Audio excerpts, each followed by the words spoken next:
All right, ladies and gentlemen, as you can hear, just real quick before we get started, as you can hear, my voice is shot. I finally had my wedding reception this past weekend. As you can see by my shirt, I'm officially married as, I mean, always and forever. Nice.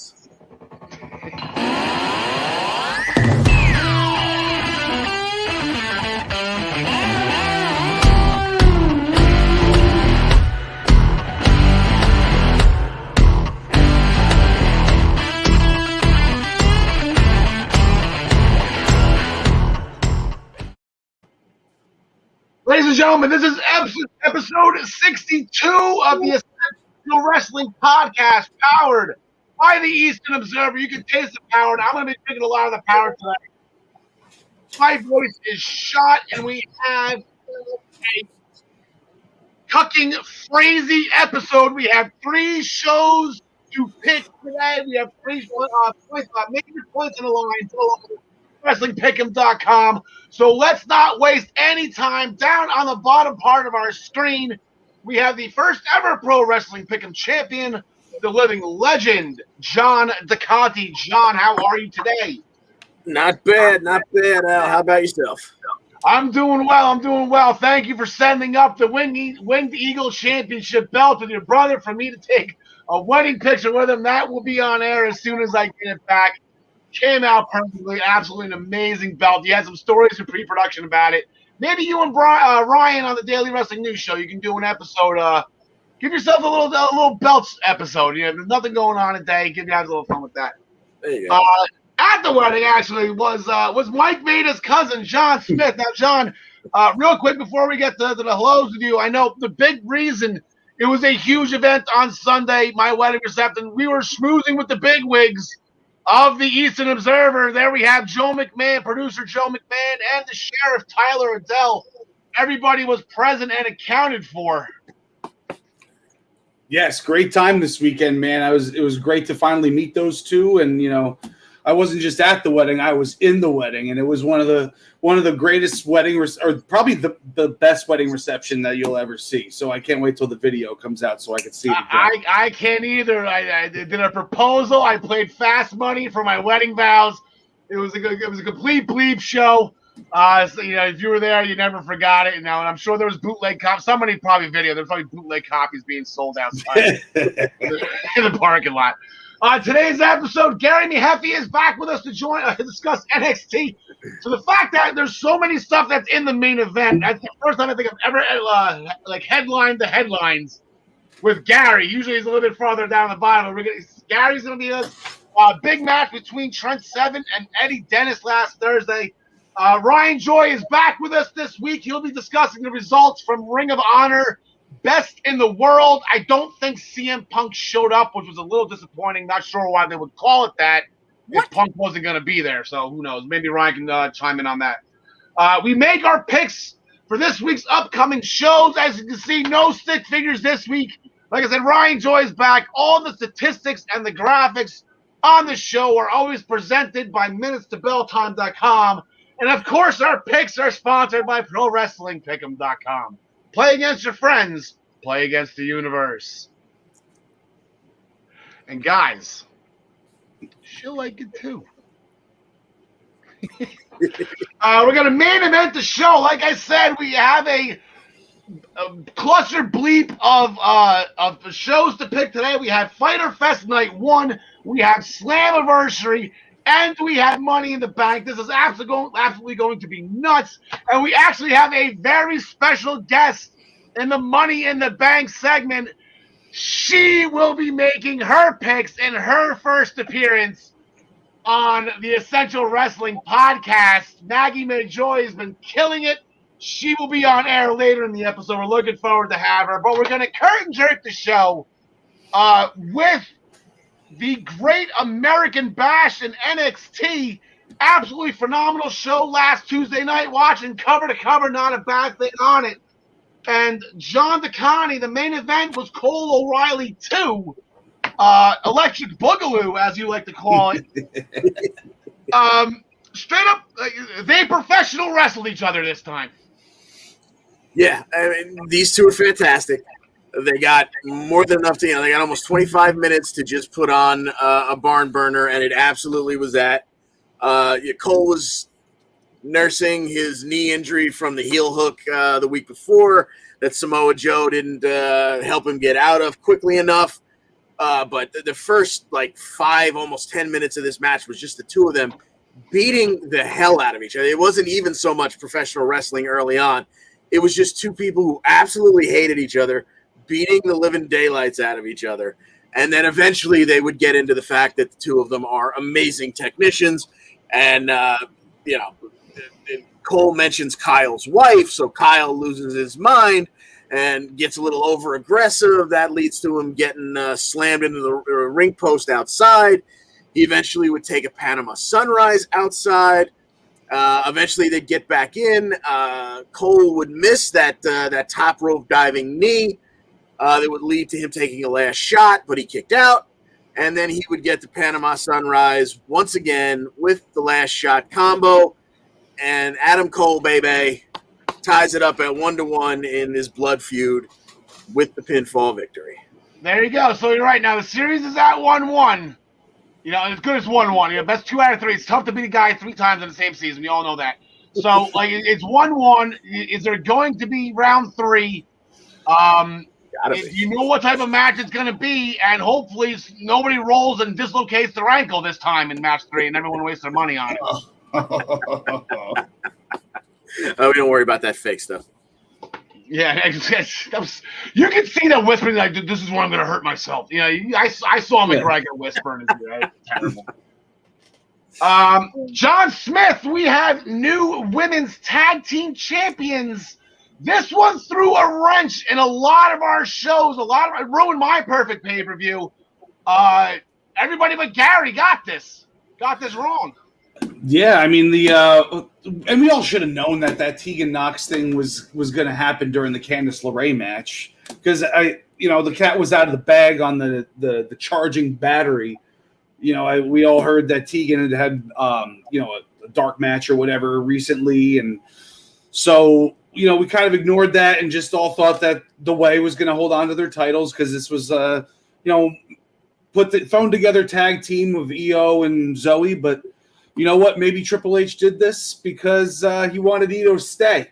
And he thought that Vince was going to go pluck Io up onto the main roster, sooner than later. So I like the idea of them being the champions. We just didn't see it coming, No, like I said, we were talking about it. We kind of figured it was teasing. And John Smith, you called it months ago. I think there was some other takeovers. Oh, this is where Tegan's going to come out and beat the crap out of Candice. And all of a sudden, when we just couldn't put 2 and 2 together on it. We were so close.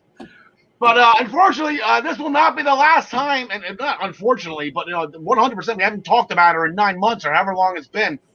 We're going to be talking about Tegan a little later on in the show as well, as she got the potential call up. They did call her NXT Superstars on SmackDown, but we'll cross that bridge when we get there. John Smith, staying with you. We had a comment from James Wheeler. He's coming in hot right off the bat.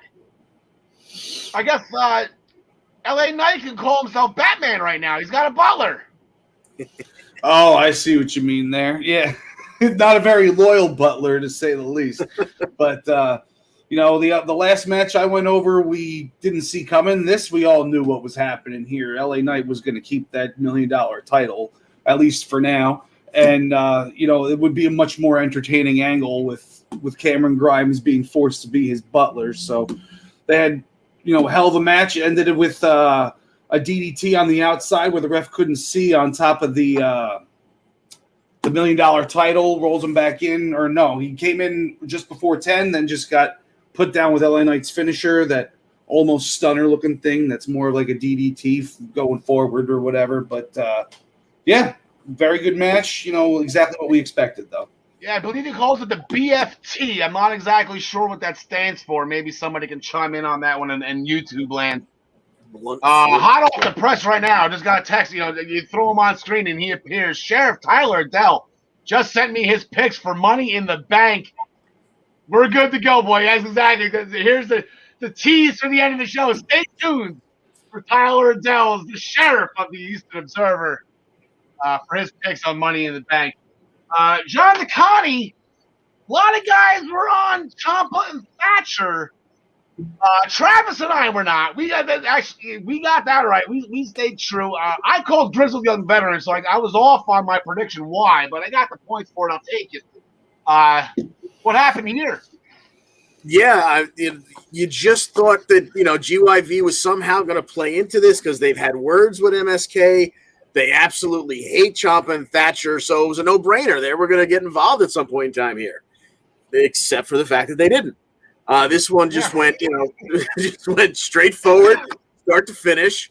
And God, Ciampa and Thatcher are so good together. Two guys that, one's generally a brawler, the other one's an absolute, mat technician, and they're fighting the two high flyers. And man, their styles just matched perfectly because this was, 15 minutes that was just so much fun.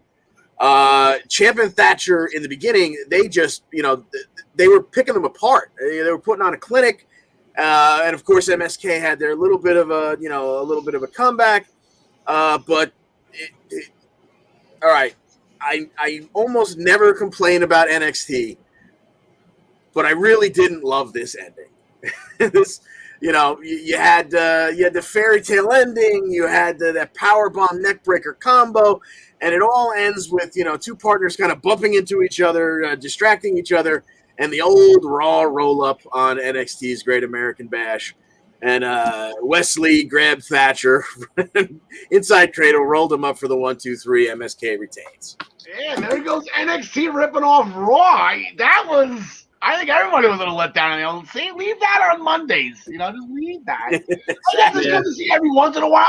Like I said, I think I said it last week. Just keep us on our toes every once. I mean, Raw, fine. You want to have 5 on a show, whatever. It's a 3-hour show. But, every once in a while, you got to keep us on our toes because then when they do it, you're like, oh, my God, he can actually get pinned right now. And then when he kicks out, you're like, oh, shit.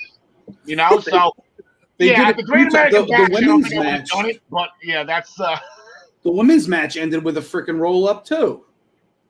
Did it really? The women's tag match, yeah, because I thought she hit the moonsault. I thought it was I guess Zoe hit that. I thought it was a small package. That flipping go to sleep. The K360, she calls it. Thank you for putting. Whoever is in NXT running production, he put that on the graphic. That's the name of her finishing move, or else I wouldn't have known it. The K360. Ah. Okay, so that was the Great American Bash. For the most part, we got some stuff leaking into tonight on NXT, and we'll get to the points and the scoring from the Great American Bash after we make our picks for upcoming. So, but we have our breakout tournament starting tonight. We have no brackets as far as I know, but here we go. The same tournament that brought us Cameron Grimes and Dexter Lumis and Bronson Reed and Joaquin Wilde and so forth. We're doing it again 2 years later. So the first match we had Iki Jiro, if I'm saying that correctly, Iki Manjiro going up against Duke Hudson, who we saw last summer as Brandon Vink tag teaming with Sugar Shane Thorne. His real name is not Sugar Shane, but it's just Shane Thorne, who is now, I believe, Slapjack presented by Popeye's Chicken. I hope they do something with him soon. But we got Brendan Vink back on TV. He's now known as Duke Hudson. John Smith as our senior NXT correspondent. And I'm sure he's done a lot of deep digging on these breakout guys. Who do you got in this match? Yeah, I'm actually not going to pretend I know a single thing about either one of these guys. And I'll just take the Japanese guy because Hunter loves Japanese people. Hey, there you go. John DeConnie, who do you got? Give me Duke Hudson because I don't know either of them.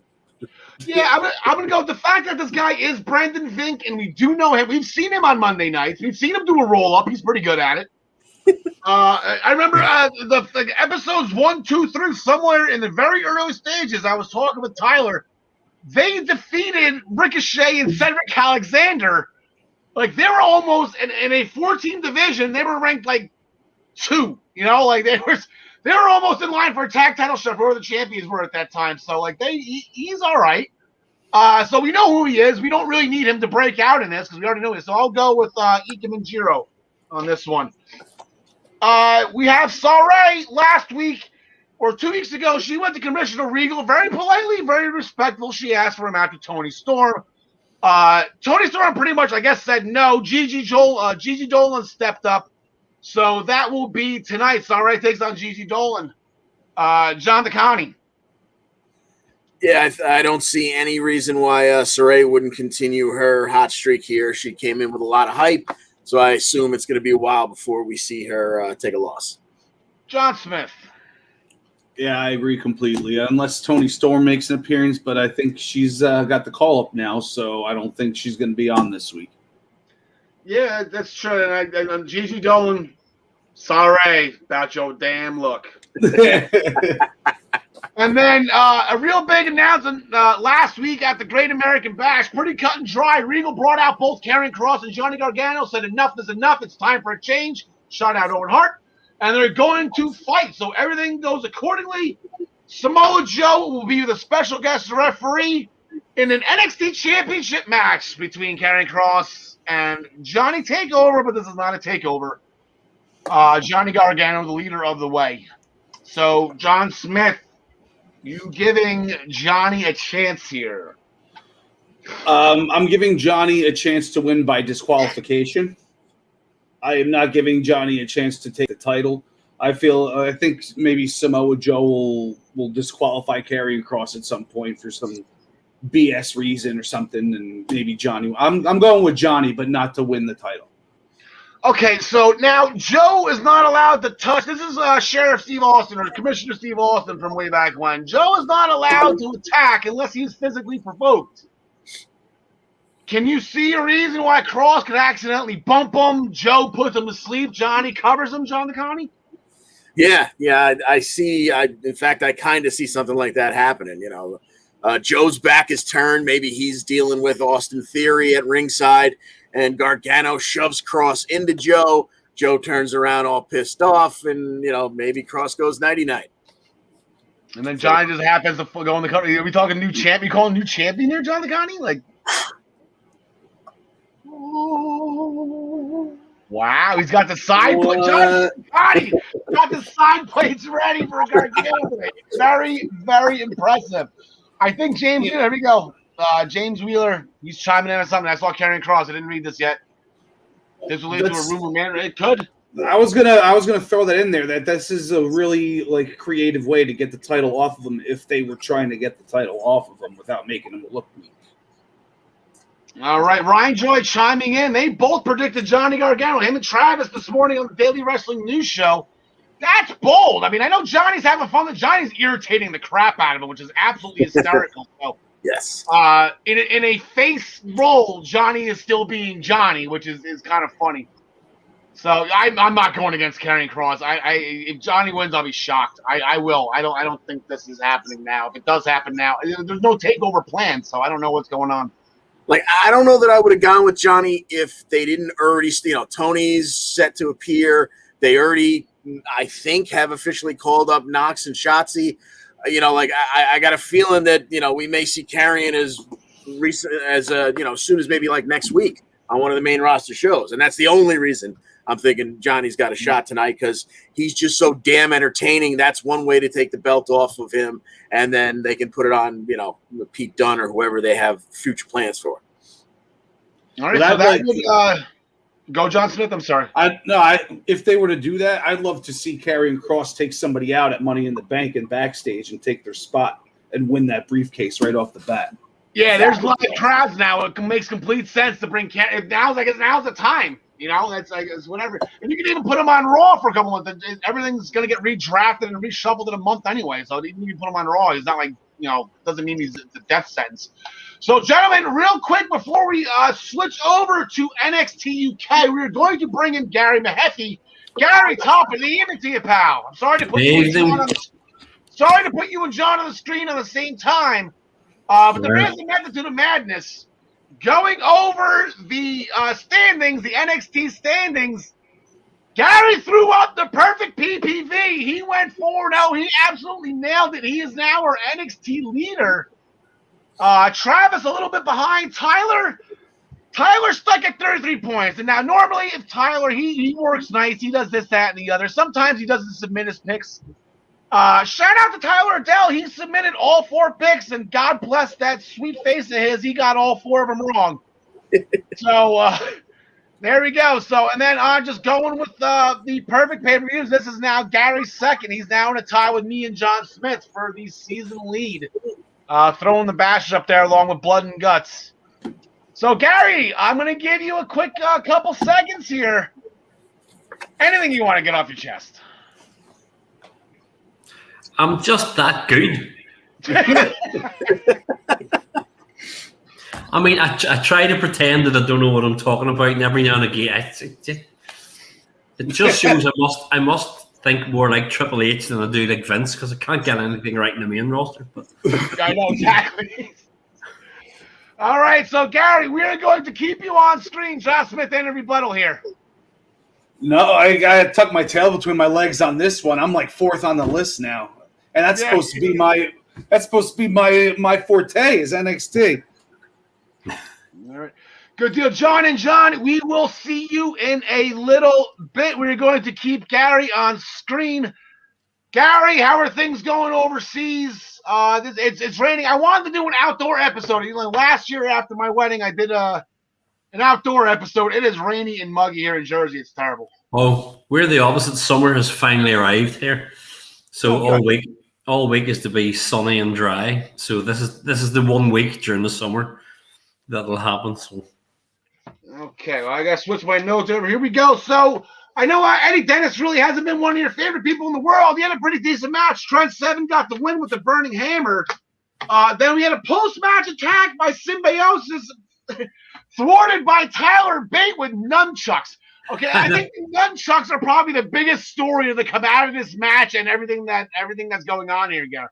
yeah, I mean, as you said, they had a really good match, and it built up, and I actually liked all the stuff to do with the Snapdragon suplex and stuff. It all built up. It was a great match, and Symbiosis coming out. And I thought, will Tyler Bate come out on his own? Will two people come out? And Tyler Bate came out, and I thought, oh, right, okay, 2 baby faces fighting them off. And then he came out with the nunchucks, and I was like, what? It was great, mind you, as he's just standing, giving it the whole yoo-hoo in the middle of the ring. Brilliant. There goes Tyler Bate ripping off Michelangelo, right? That was so hopefully they stick around. That'd be a lot of fun. Mark Andrews, he earned himself and his partner, your boys, they earned themselves a tag team championship match at some point. Yeah, I mean, I will say, I'm going to say one bad thing about the match and then go with it. It's like at the start, for maybe the first 3 or 4 minutes, I thought Lewis Howley was wrestling in custard. He was very, very slow, and he couldn't get going at all, but then he got going.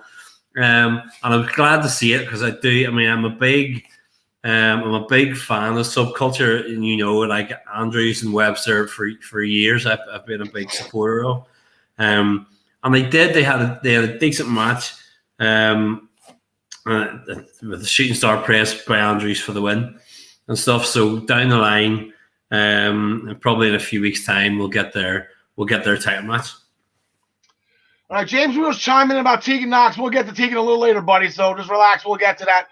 Yeah, they got the shooting star. Do you think they have a shot here? I know they didn't announce this for next week, maybe 3 weeks from now, because I know Walter, he's in 2. Yeah, he's in 2 weeks, yeah. So you could be right. Probably 3 or 4 weeks is probably about right. They'll probably have another match or 2 that you'll have the other members fighting each other, and then we'll get up to it. Yeah, now do you think they could find somebody to counteract is it Danny Lunar, right? You think they could counteract? Yeah. You get a female member pretty deadly? Maybe I have no idea. At least it can't be Jenny, so we're all right. So, all righty. So you got Kenny Williams and Nathan Frazier by hook or crook. He hit him with he got hit with the exposed turnbuckle. Got Nathan Frazier right in the face. Then he hit his finisher. Bad luck. Yeah, Cockroach wins. It still needs the beard back, mind you, but that's besides the point. I mean, both of these guys are, I was going to say the future of the brand. They're obviously the current of the brand. Yeah. But I really do think that going forward, these two are going to be 2 guys that they'll be building a lot around. once Nathan Fraser just sort of gets himself a bit more settled, and when when he gets his character and charisma or whatever to come over, when he finds himself a bit more, Kenny Williams obviously has that. Yeah. He's got it, but say it was a good match, 9 minutes or so, but the same length as the main event, but good match. And say the cockroach takes it. Yeah, you got to be able to back it up when you call yourself the scum of the earth. It's not really a great comparison you want to make, but I guess if you do it right, if Kenny Williams can pull it off.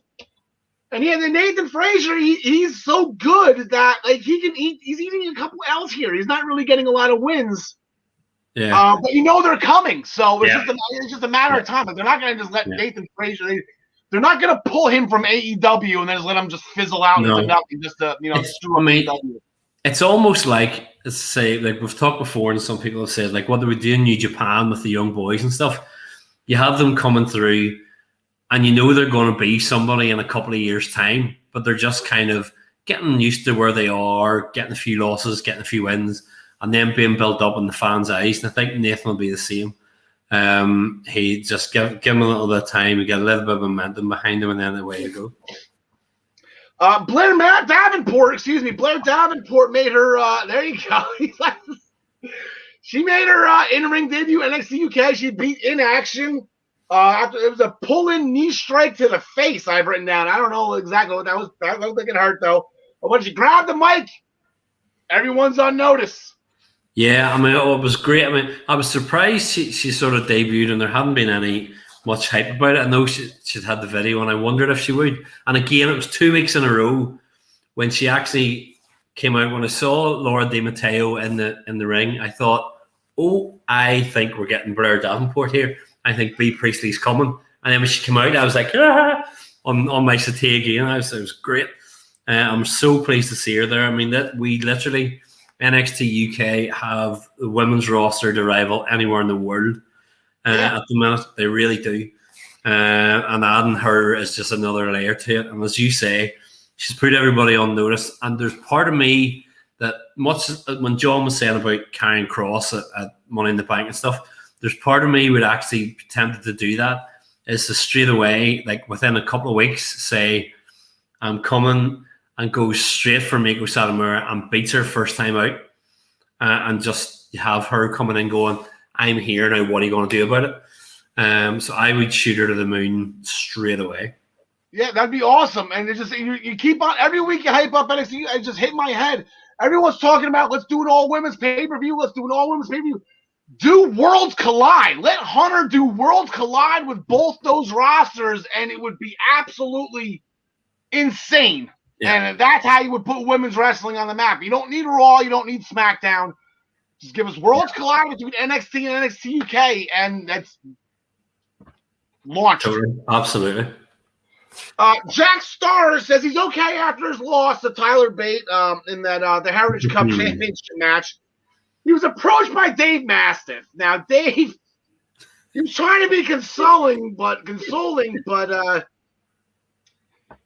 if guys have to prove themselves by going through you first, that's a hell of a spot to be in. Yeah. So Mastiff sees what we're seeing, that Jack Starr is NXT's resident punching bag. Yeah. And everyone just gets the win over here first. So, like, it's not a backhand. He meant it to be a comment. It's not backhanded by any means, but like. No, he may as well have just patted him on the head and gone, "Oh, bless, it's okay, aren't you all right?" I still think a heel turn's coming for Big Jack. I think we're going to find him getting more and more frustrated. James, James goes through. James had fun, buddy. Knock yourself out. But no, no, I can see just a Jack Starr's heel turn coming down the line as he gets more and more frustrated with what's going on and kind of takes it out on somebody. But although I wouldn't be trying to take it out on Dave Mastiff, to be fair. But yeah. I feel like they used that Snap Insane thing on Ilya Dragunov. It'd be fun if Jackie Boy was doing that. That'd be kind of fun. As we mentioned earlier, actually, it's going to be next Thursday, not this one coming up, July 22nd. We're doing Walter and Ilya Dragunov again. Dragunov will be earning this championship match by beating Rampage, Brown, and Joe Coffey. That was a triple threat match, and they had another interesting sit down. It was a quick one. They're like, nothing was settled. And they're like, nope. So they're eventually going to happen again. But we do have one match next week. Unfortunately, we don't have a graphic for it. Teal Man was actually impressed with Rohan Raja for not giving up the match that he actually broke Rohan Raja's arm. He was so impressed that he didn't give up. He actually took care of Rohan. He took care of Rohan's family. He made sure everything was okay. And that's why I guess now their friends are going to run around together. So they have a tag team match against Oliver Carter and Ashton Smith.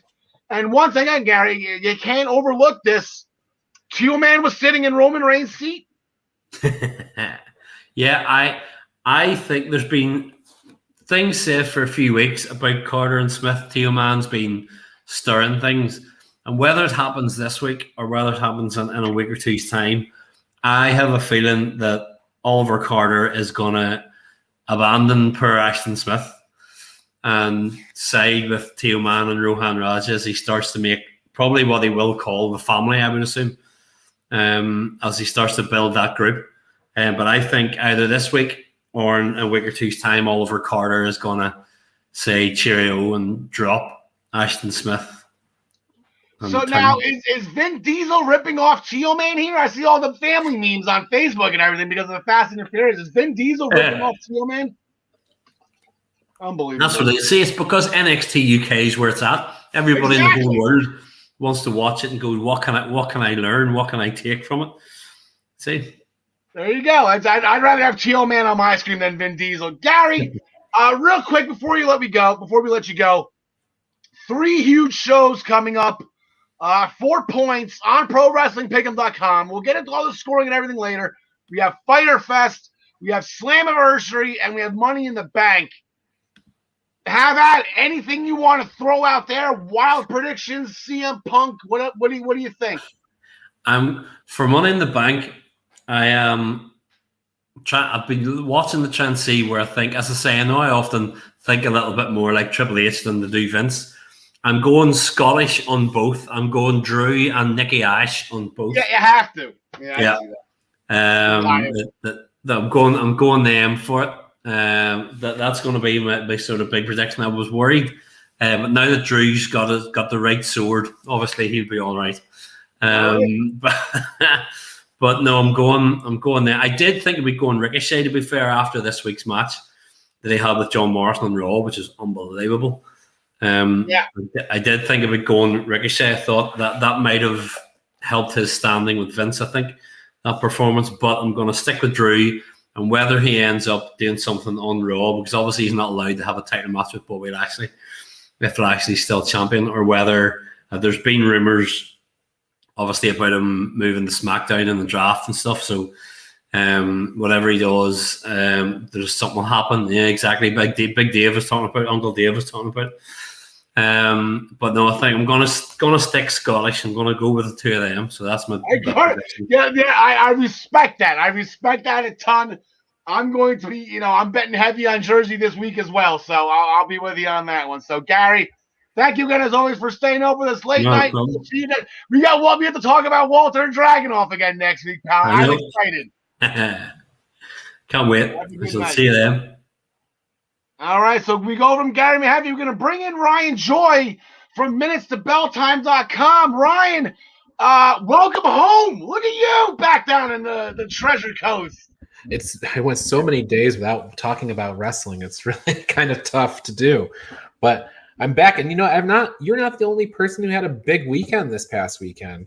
Okay. Had a great big show, and MLW had a show, and everybody's kind of getting ready for a Tokyo Dome show and stuff. So everywhere you look, there's a lot of wrestling going on. So there is. Like I said, this week is no exception. We got what is like 10 straight days. Well, not even that, probably more than that. Now that there's wrestling on every night. Now we have wrestling on both nights on the weekend.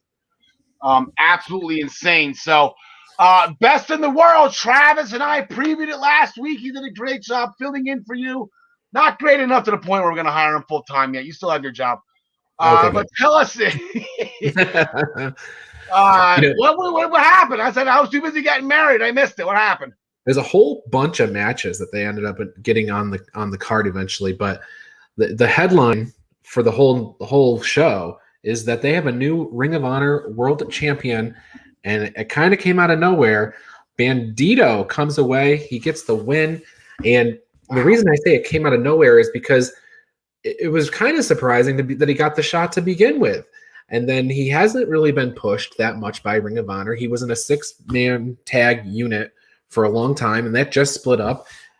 He gets this title shot seemingly out of nowhere, and he wins with an inside cradle. That's how they end matches on Raw. That's how Flair beat Funk in '89.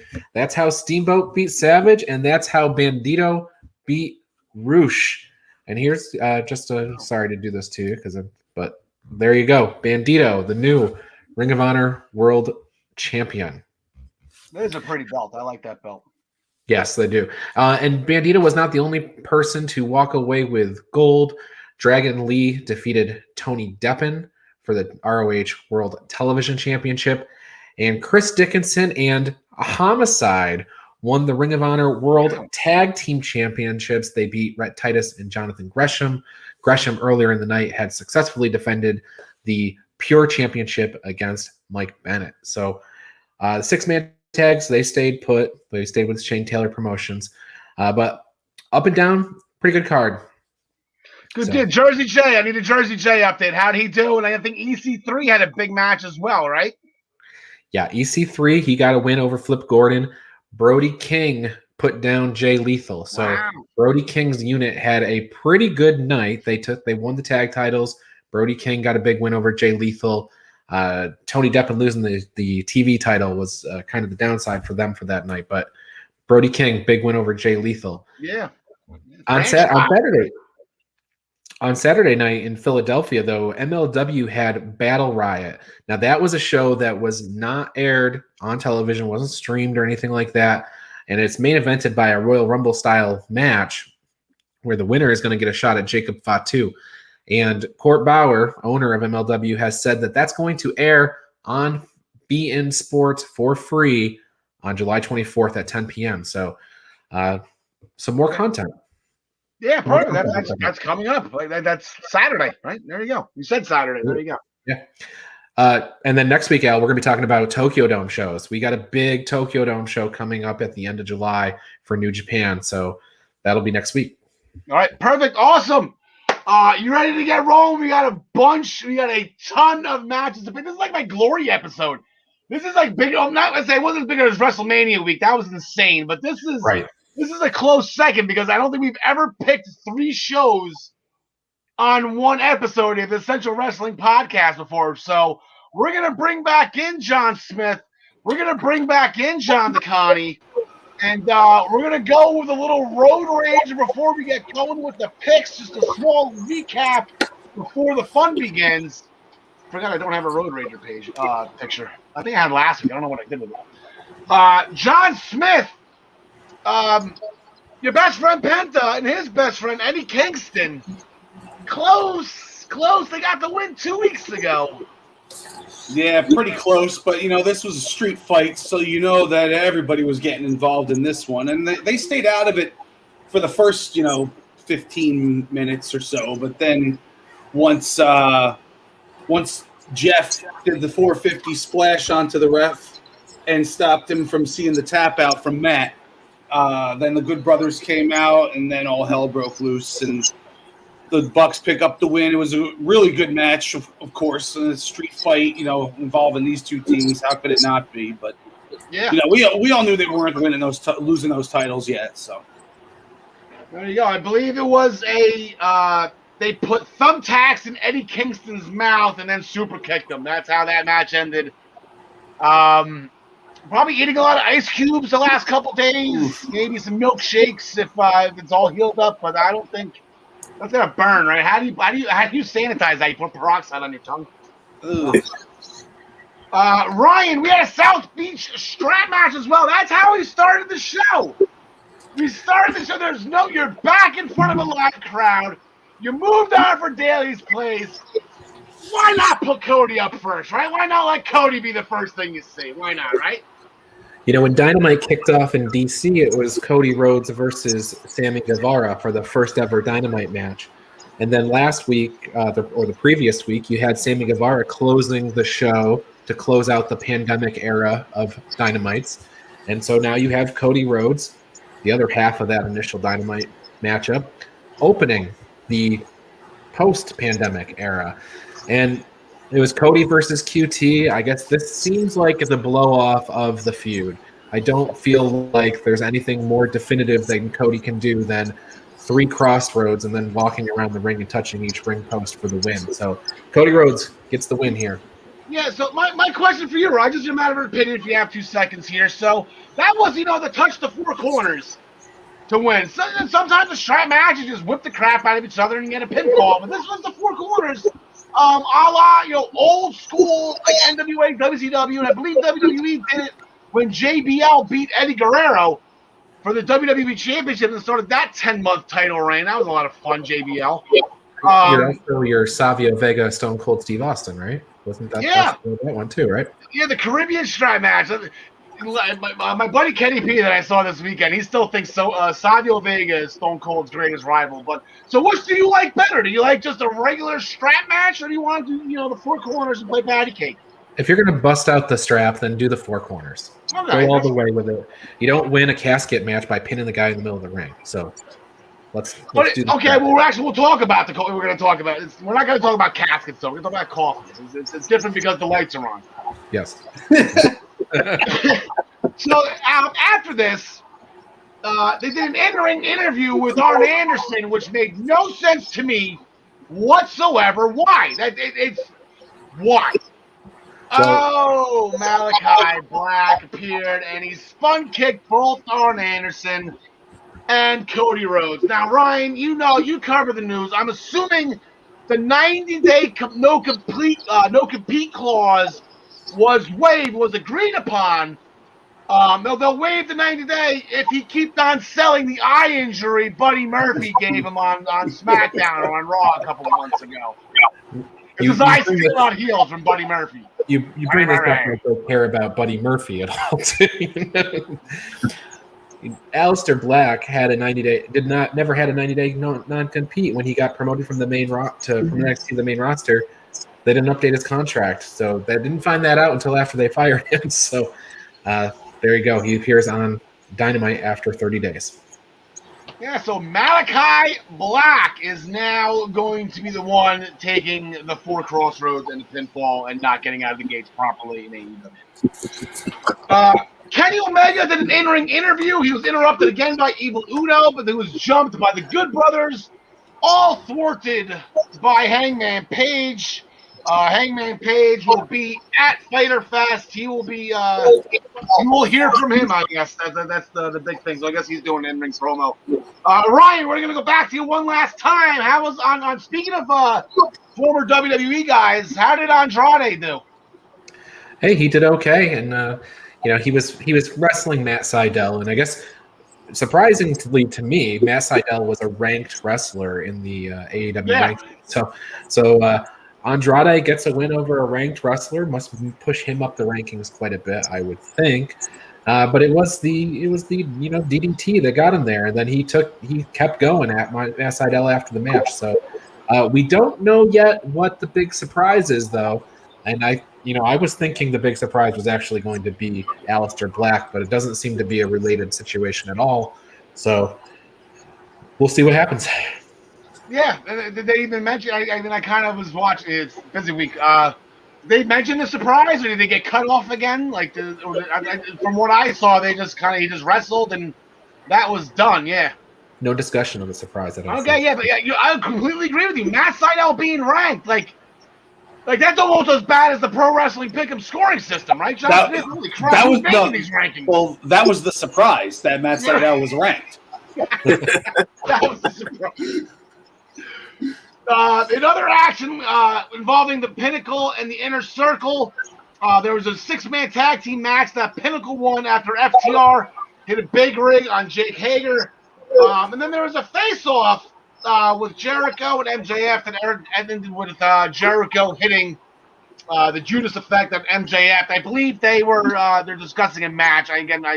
Audio was messed up. Did John the Connie, did they agree to a match or something? Because Jericho was screaming at the end of it.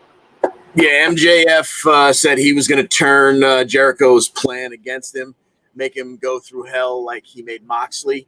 So he was calling it the 5 labors of Jericho. He's going to make him fight 4 people of MJF's choosing to get that 5th match, to get that match against MJF at the end. Gotcha. Okay. John the Connie, I see a bunny. I saw a bunny sighting. Bunny sightings are always fun in AEW. So, yes, we had Bunny and the Blade against the and Friends portion of Best Friends and Friends, Orange Cassidy and Chris Statlander. And this match, I mean, it was a lot of fun, but it was all about psychology. They start right off. Orange Cassidy gets in the ref's ear and points out that Blade's always coming up with knucks. So he gets worked over by the ref, finds a pair of knucks. They're taken out of the situation. So then we have a nice little match going on. It's about 8.5 minutes back and forth. But surprise, surprise, there's a second set of knucks tucked away somewhere on the lovely Bunny that she hands to the Blade, and he knocks out Orange Cassidy. But unfortunately, Cassidy was not the legal person. Statlander was. So Statlander shoves the Bunny into the Blade. Blade goes tumbling out. And Statlander is able to hit the Big Bang Theory on the Bunny to get the 1, 2, 3 for the and Friends of Best Friends and Friends. Yeah, exactly. That's right. It wasn't Trenton. Yeah, there you go. So that guy from American Top Team, I remember him from Impact. I know exactly who that guy was. He was training Lashley, I think, in Impact, if I remember correctly. Lashley was a part of American Top Team way back when. He was there with Amanda Nunes.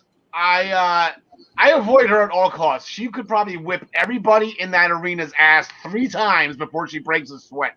So she is dangerous.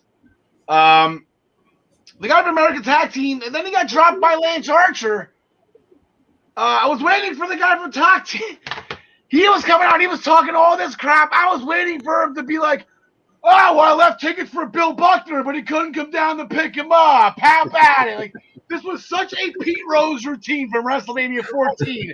It was absolutely amazing. So shout out to the guy from Top Team. And I don't know. I think Amanda Nunes. All right, quick picks, real quick. Amanda Nunes versus Lance Archer. John Smith. I guess give me Amanda Nunes. Dude, Ryan Joy. Archer wins the worked fight, and Amanda Nunes wins the shoot fight. All right, John DeConnie. Give me Amanda Nunes just because that's funny. She was at an Islanders game a couple of years ago when they were at Barclays, and I'm just like, I am just not even looking at her. Like, I am afraid of my life right now. We've been reporting that there's a couple new matches on NXT just announced. We got Bobby Fish and Tyler Rust tonight. That should be awesome. Bobby going against Roddy Strong's old new faction, so there you go. Dexter Lumis and Santos Escobar. That is the John Smith Championship match of all time. John, you're getting your match. Who do you got? I gotta go. No. I got. Wow. Give me Santos. I guess. That's a true coin flip in my heart and in my head. Yeah, and there was actually one thing we forgot to mention too. Dexter Lumis, he carried Indy Hartwell after the match back to safety. That was fun. Oh yeah. And then we got Dakota Kai. She's probably going to beat Ember Moon, so we'll just skip that one. But we are going to go to Fyter Fest Night 1 on ProWrestlingPick'em.com. Play against your friends. Play against the universe. Guys, she'll like it too. Here are the overall standings in the Essential Wrestling Podcast. Thanks to MSK, I have caught John Smith, but my lead is only by a point. This is going to be like Miz's title run. I'll have it for a week, and it'll be great, and then it'll be over by the time I realize it. Here are our AEW specific standings. John DeConnie at 13-2 with 124 points. He's leading the way right there. And then here the scoring for Fyter Fest. 5 points for the AEW title match. There is not one. 3 points for all other recognized championship matches. I'm going to make that abundantly clear right now because there's some confusion on that one. 1 point for non-title matches, 1 point for added to interpromotional match. Perfect pay-per-view will be 5 points. Nothing is over 5 points on this one. So we're gonna go. We're gonna go with the classics first. Some things just, Matt Hardy never dies. This is not TLC. But we're going to go at it again. A feud that started back probably like 1996. And we're going to keep rolling with it. So Ryan Joy, as our senior AEW correspondent, what do you got? I think Christian Cage is going to win this. Although I think there's going to be a lot of Hardy family office interference, so I could potentially talk myself out of it before we get there. But Christian Cage, I think he's the one with he hasn't lost really yet, so I think it's going to be him.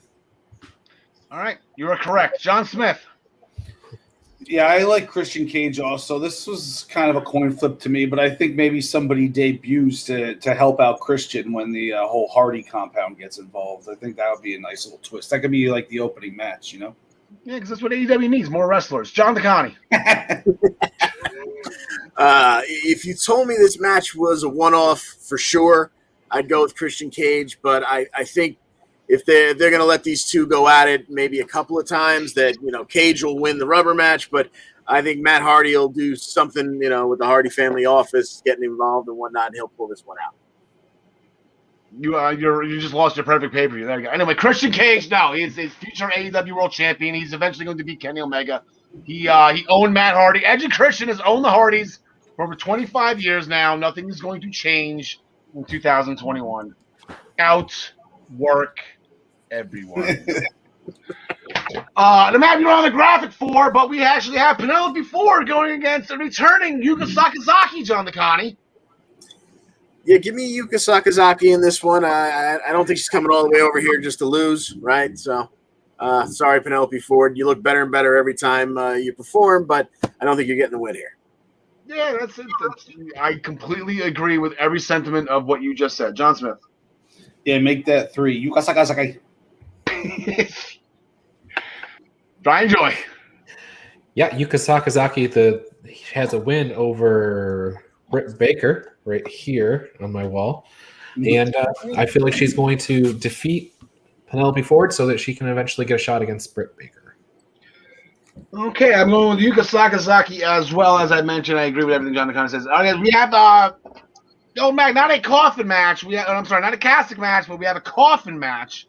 Now, Ryan Joy, you mentioned that you can't get a 3 count, but can't you, when you close the coffin, can't you just cover the coffin? The guy's shoulders are down, right?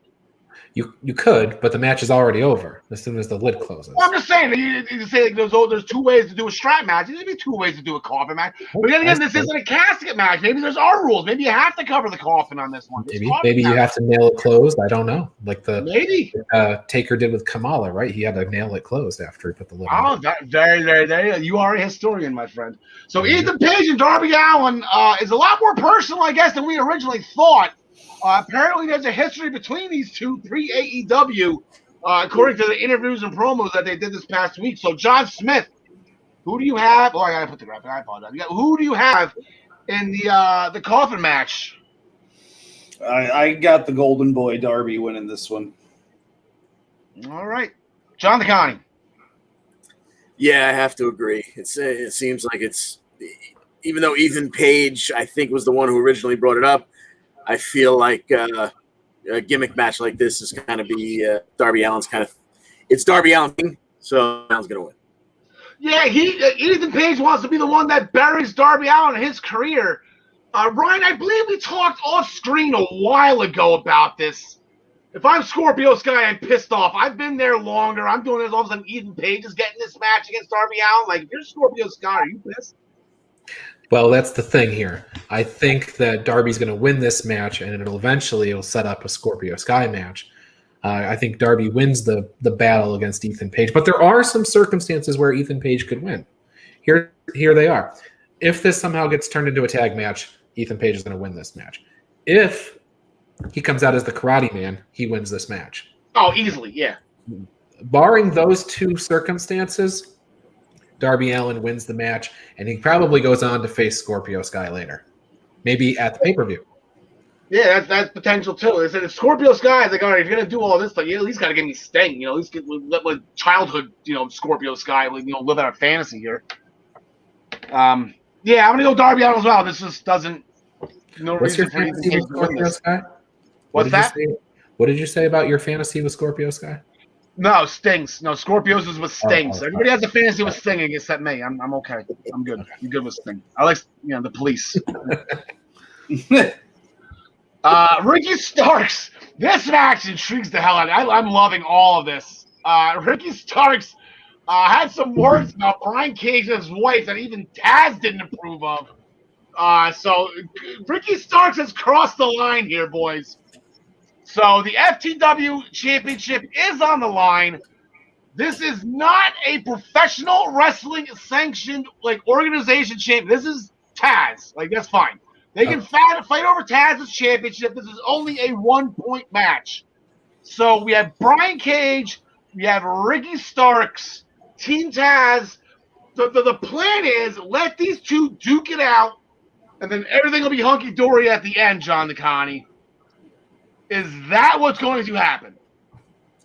First of all, boo, not recognizing the FTW title. Second of all, absolutely not.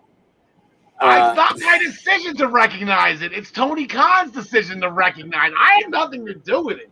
At minimum, it's interpromotional. Even if the other promotion is just FTW on, I'll watch it. What channel is FTW on? I'll watch it. It appears only in Taz's imagination. Yeah. Give me Brian Cage winning this one. I think Ricky Starks has to be taught a very harsh lesson after invoking Cage's wife. Yeah, Melissa Santos, for those of you watching at home, she has a near and dear place in my heart as the voice, as the ring announcer of Lucha Underground. I loved her as a ring announcer, Ryan Joy. The loser of this, I think, is leaving Team Taz. I'm gonna say the FTW title stays with Team Taz. I'm gonna pick Ricky Starks. Like I said, this is, I think, the one match out of the 5 of these that it could easily split 2 and 2. John Smith. Yeah, I'm going with Brian Cage on this one. And let me say, I agree with you that it's not a sanctioned title, so it shouldn't be worth title points. Wow. Let it be known, on July 13th, John Smith agrees with a Pro Wrestling Pick'em scoring decision. There we go. Hey, hell froze over. There we go. I just saw a pig fly. I got to appease the Pro Wrestling Pick'em gods because I fell out of first place. I can totally see I could see Ricky Starks winning this. I can see, just by hook or crook, if they're going to kick Brian Cage out of this faction, this is when you do it. You screw him over, you keep the belt with Ricky Starks in Team Taz. But that's not how usually AEW operates. AEW operates, and we got fooled with this before. The last time Cage fought Hangman Page, the better wrestler, the stronger wrestler usually wins. So I am going Brian Cage strictly off that. And if I'm wrong, I am not going to be shocked. So, Ryan Joy, you are on an island right now with Ricky Starks. That's all right.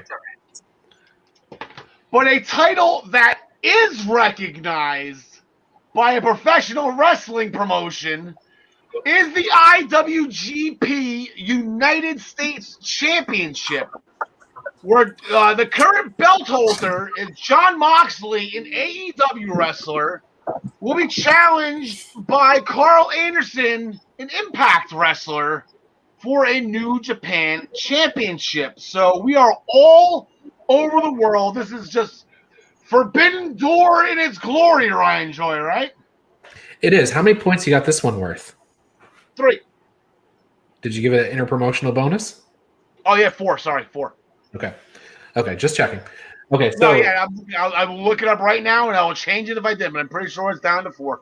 So Body Slam Brigade letter I wrote about Karl Anderson this past week. It was a reader-requested article, and he has a well-credentialed singles career, but He's always a bridesmaid, never a bride. He can't win the big one. He lost the G1. He's lost the tournament finals for the Never Championship. He is a founder of the Bullet Club, but I don't think it's going to be enough for him to get a win over Jon Moxley on AEW television, regardless of what belt's on the line. I'm pretty sure he had a pretty impressive win last Thursday on Impact in singles action. Those were 3 pretty decent competitors he beat, John DeConnie. Yes, indeed. But once again, I don't think he gets it done here. I think Moxley retains that IWGP US title. John Smith, so I picked you last on this one, specifically just so I can talk to you about this real quick. I saw a picture. I believe Jon Moxley shaved his head, has a goatee, and completely ripped off Triple H. So I just want to have a discussion with you right now. If you want to be the one to say that next Tuesday in episode 63, I will let you have it, that Jon Moxley's completely ripping off Triple H. Sure, I'll do that for you. All right, okay, I'll write that in my notes, make sure you got it for you. Who do you got in the match? I think this is the easiest one to pick. I got Moxley. You don't think Karl Anderson's going to walk into Slammiversary as the IWGP Heavyweight United States Champion?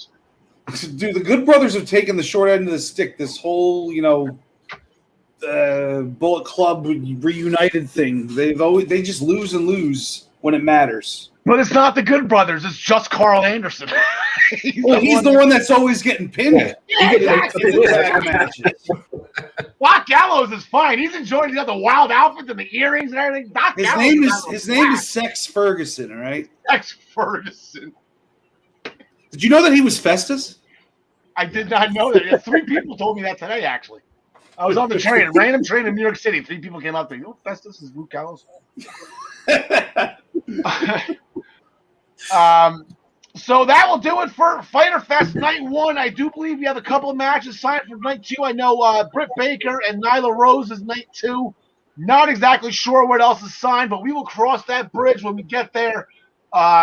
Tomorrow night watching, they'll give us the card, and then we will make our picks next week. So make sure you continue with us and watch that with us. So we're going to switch to Impact Wrestling, and before we make our picks for Slammiversary, we actually do have one match to pick on Thursday night. I thought they would have put this on Slammiversary. It seems like they never want to leave Tennille Dashwood off of a pay-per-view, but I feel like it's actually finally going to happen.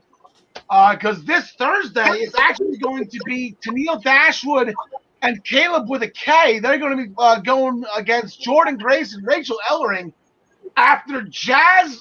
She was the guest host on It's All About Me with her star guest Tennille Dashwood. And wow, Jazz was so rude. She was not professional at all, and she does not know how to treat her guests. So Tennille Dashwood had no choice but to just jump her and teach her a lesson. And Jordan and Rachel, they did not find that fun at all. So we're going to have a match this Thursday on Impact. So I got Tennille and Caleb. No reason to go against them. But holy rudeness, John Smith, out of Jazz. I expected better out of her. Yeah, me too, man. But it is Tennille Dashwood, so she always gets on everybody's nerves. Yeah, me too. It's the best that she's the one that came up with you interviewing her on her show. I love it. It's the greatest. This is the greatest talk show in wrestling history. I think this is the start. The concept of it, whether the content, whatever you want to call it. She's only had 2 episodes, but whatever. I got her winning it though. All right, Ryan. Yeah, Tennille and Caleb. I still think everything's still rocky between Jordan and Rachel. Can we get like a no contest here, John DeConnie, and put this on Slammiversary? Like, this is actually a really good match with a fun feud, and like this could be like the Jordan turn we've been waiting for. It's not quite as long as Bayley and Sasha. We're waiting for this, but it's been a while now. It's been brewing. We're waiting. Yeah, exactly. Well, but it keeps having like stops and starts. Like Jordan gets really angry, and then they hug it out. And then Jordan gets really angry again, and then they hug it out. Well, right now they're in the hug it out period, so I'm saying that they're going to eventually wind up beating the hell out of Caleb, and Caleb's going to take the pin. So give me Jordan and Rachel. All right. I just hope that the swerve doesn't happen Thursday, and also we say this Rachel and Jordan at Slammiversary. Now, you can't leave Tennille off a pay-per-view. You don't go back to even the Impact Plus shows other than the Super X tournament. Tennille's been on it. Like, I can't believe they're leaving her off. Like, I'm a little shocked right now. So here is the scoring. That's going to be everything else that's involved with Impact and all the matches they have. I think 4 other matches booked. They're all tied into everything going into Slammiversary, so we'll discuss them as they go along. Let me just switch the corner. There we go. Here's the scoring. The standings, the Impact-only standings going into Slammiversary. 20-5. I'll take it. John Smith up my butt again. It just seems like me and him are just neck and neck in all these standings. But Gary's right How's that go? Nuts to butts? Yeah, nuts to butts. So my wedding photographer told us to get closer together, and she said nuts to butts, and we all thought that was funny. And then the girls, Johnny the Heine. Yeah, Chinese the Heinies.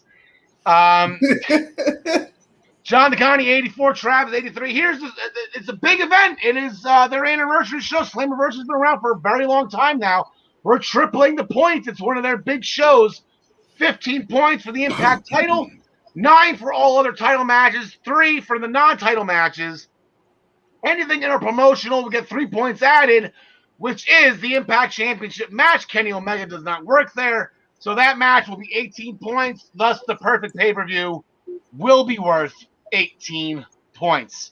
So before we get started with the matches that booked, I'm going to try to play Booker myself, a little bit of a predictor, because Jake something, he defeated Brian Myers with the Black Hole Slam. Myers had to acknowledge Jake something as a professional wrestler, and as Myers was about to do so, Sam Beal attacked him from behind, and that post-match attack was thwarted by a returning Matt Cardona.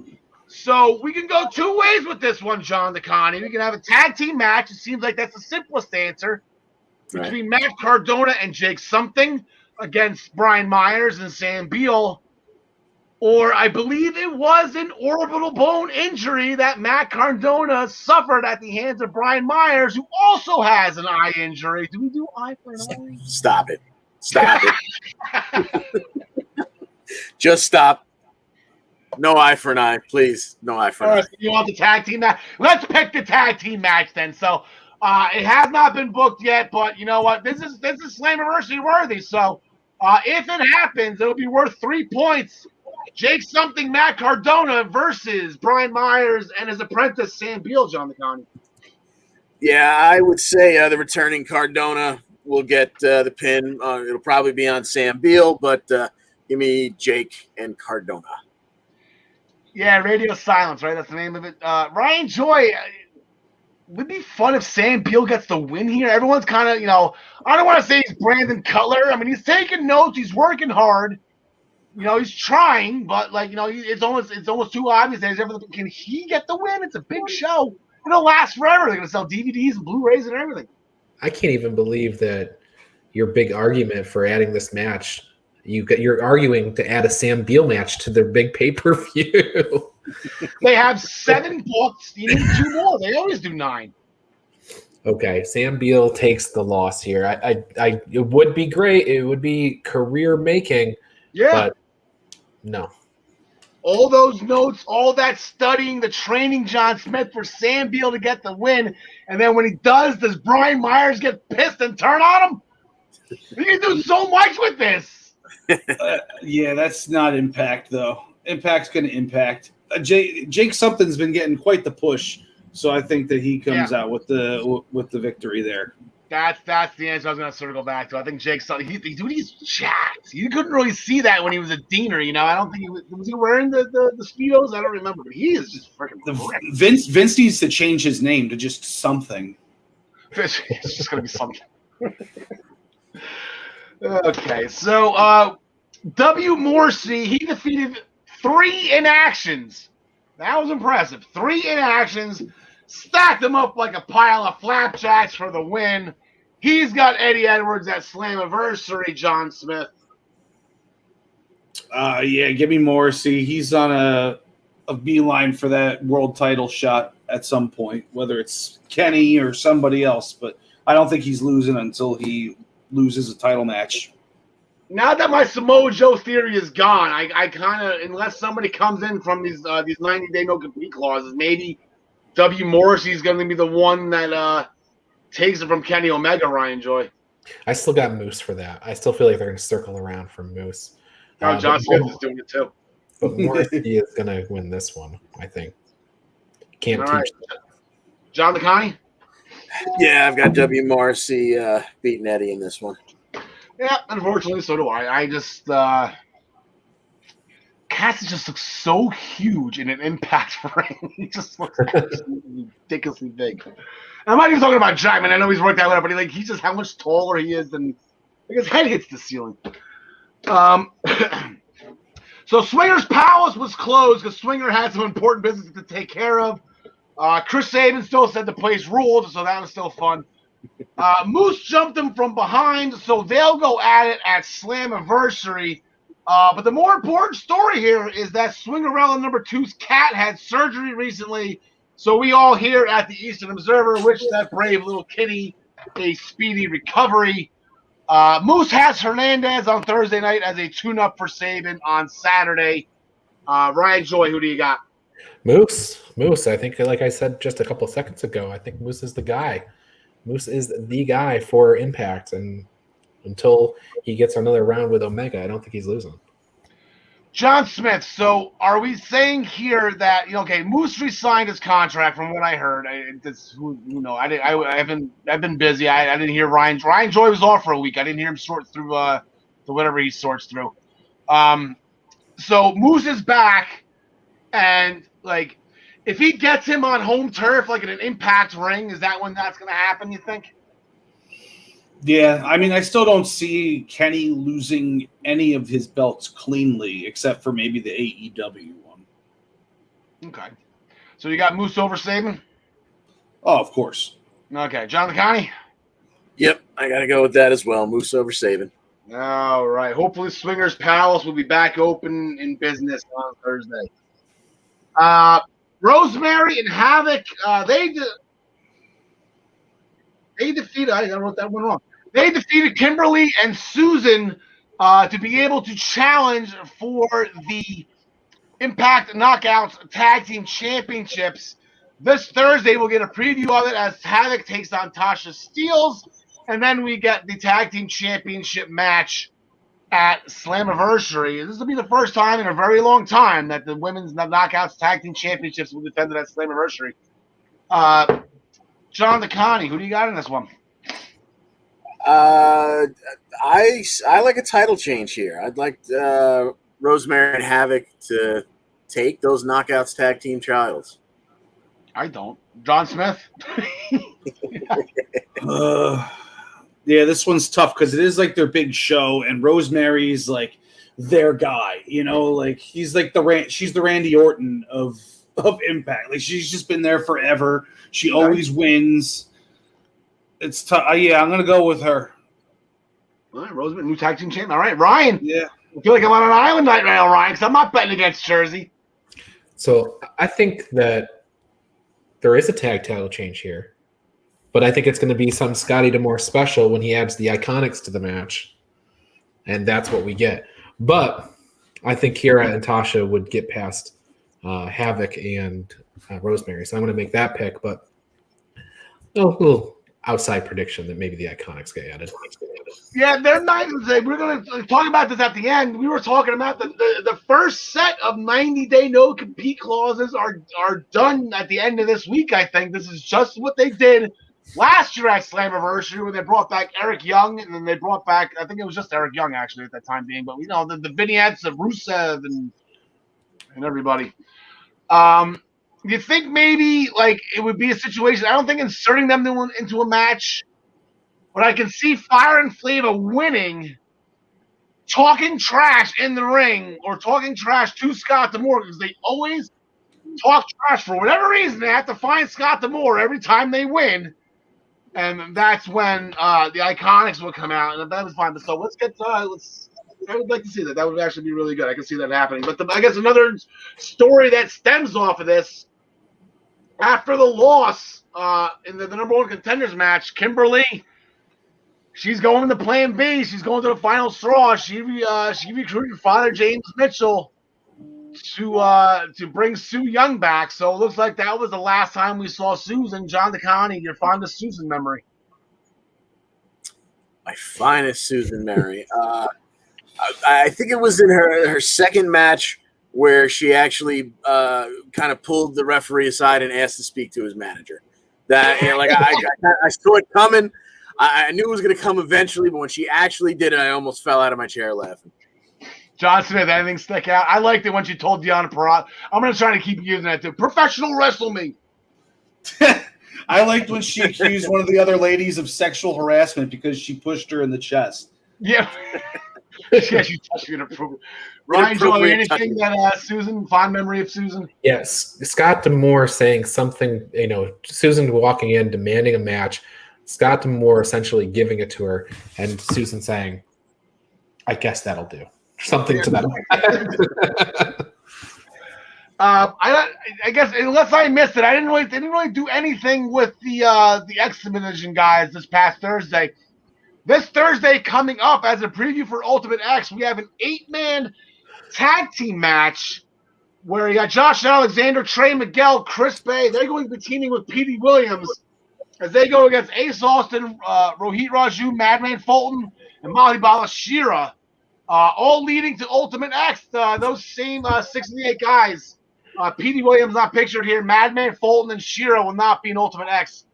But Chris Bay picked a side. That was a big thing. Rohit and Ace Austin, they've been BFF lately, Ryan. It's been so great to watch. Two of my favorites just be happy together. Oh man, I can't pick this match at present. I think Josh Alexander retains because I can't see a different change. All right, John Smith. Yeah, this one's really tough. I feel like I might change after I watch the show on Thursday, depending on what direction they go with things. But you know what? I always pick Trey Miguel, and he never wins anything anymore. But I'm going with Trey Miguel. All right, yeah. They said there's no wrong answer on who. Everybody's got a case. Everyone's got a. I mean, Ace Austin, geez, it could be him too. I don't know. I'm going with Trey. Sorry. Like I said, this is the first Ultimate X one. There's an X. There's wires across the ring. There's no ladders involved. You have to, kind of monkey bar your way, even though it's not monkey bars. But can Ace Austin just sit on Madman Fulton's shoulders, and just grab the belt, John the County? Yeah, you could have that happen. You could have Rohit jumping on top of Shira, because I'm assuming there's no disqualification in this insane match. And all of that could happen. I could see Josh retaining. I could see Trey because he's amazing. But it seems like, and of course, I reserve the right to change my mind if all of a sudden he does something amazing on Thursday that tells me, well, now he's definitely not winning at the pay-per-view. Yeah. But it seems like this whole story has centered around Bay. So Give me Bay as the new champion. Yeah. I can't pick a winner. I don't want to bet against Ace. I don't think Ace just had the belt. I don't think they're going back to him. I want to bet on Ace, but then I'm betting against Rohit. So I don't know what to do. So honestly, I just hope all 6 guys have fun. That's not how the show works now. That's not how the show. I have to pick one. I'm gonna go with Josh Alexander retaining. I can't pick anything. And you know what, Josh? He's been great. That 60-minute Iron Man match. Just let him keep rolling. Not broke, don't fix it. But then Impact will impact. And maybe Rohit gets it back, I guess. I don't know. Well, he could always win it right back on the next episode. Yeah. So then we'll just have to chill to the next episode. It's like a Zack Ryder situation where he won the Intercontinental title ladder match. And yes, I got you on the Dr. Dre reference. I got you. There was an in-ring promo by Rich Swann and Willie Mack that got interrupted by TJP and Fallah Bahh. Then by Violent by Design, and that's where we kind of thought this match was going. The 3 teams. Then here come the Good Brothers, the Brothers Good, and they who preached that their priority is still the Tag Team Championship. So Tommy Dreamer booked it. Last Thursday, they had a fatal 4-way that Karl Anderson, like I mentioned before, Karl Anderson, big win on Impact. He defeated Diener, Rich Swann, and TJP. So all the smaller members of the team, like an X Division, if you want to call it that, they went at it, and Karl Anderson got the win. So this Thursday coming up, we got the big boys going at it. So you got Joe Doran, Doc Gallows, Fallah Bahh, Willie Mack, all leading to the Fatal 4-Way at Slammiversary for the Impact Tag Team Championships. Not sure who's going to be represented by Violent by Design here. Ryan, you have Doring and Rhino. If you look at the graphic that Impact supplies, Doring and Rhino have the belts up front with Diener behind, but Diener had the match last Thursday. He was in this. Diener's been defending. There's a lot to do here. Eric Young has a decision to make, and if he decides to go with Rhino, John DeConnie, he's got a fresh Rhino to unleash. Fresh Rhino to unleash, and at Slammiversary of all, places. So, God, I really, really, really want to pick Swan and Willie because I just feel like, the Swan's a former world champion, so they probably want to put him front and center in the company again in some way. And good Lord, could Willie use the win? But I just don't see Violent by Design dropping it right now unless something happens on Thursday to change my mind. All right, Ryan Joy, looks like you're in agreement here. Sort of. Rhino and Doring were featured in the Slammiversary graphic with Young and Diener in the back. So that's why I went with that in this graphic. I don't know. I'm kind of feeling the Good Brothers on this. Okay. They like John Smith said earlier, they have been the butt of the joke ever since Kenny Omega won that title. So, but this is the anniversary of their debut in Impact. So, yes, it seems like full circle. That's right. It was going to be 1 year ago. It was at midnight, John Smith, and we heard that money-making music. The Devils. I actually got the voice for it now. Why do they sing about a deviled egg anyway? I don't know. The deviled eggs. I don't know. What do you got going on in this one, John? I don't know. I think I like Rich Swann and Willie Mack to win this one because I think they're going to, it's Rich Swann's consolation for losing his title over to the other brand. There you go, between Willie Mack's music. So the hope is, if it all goes according to my plan, they come out to Rich Swann, he turns it into drive, they go down, they win the titles, but Willie gets the stunner for the win, and then Willie's music plays as they celebrate as your new tag team champions. But yes, you gotta thank Rich Swann somehow for putting on a hell of a contest. In a huge marquee match where he was given the ball, and he did not drop it in that match with Kenny Omega. He represented that company better than anybody else could. They put a lot of faith in him. They gave, so you know what? Just give him the reward. Get John DeConnie, you're exactly right. Get Willie back up there. Get Chocolate Thunder back in the swing of things. And I think they were supposed to challenge a while ago, and then Rich Swann got hurt. Ryan Joy.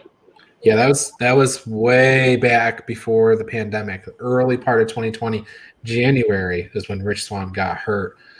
They 2 days before the actual title match. But it appears I'm on an island again. This is just like Ricky Starks all over again.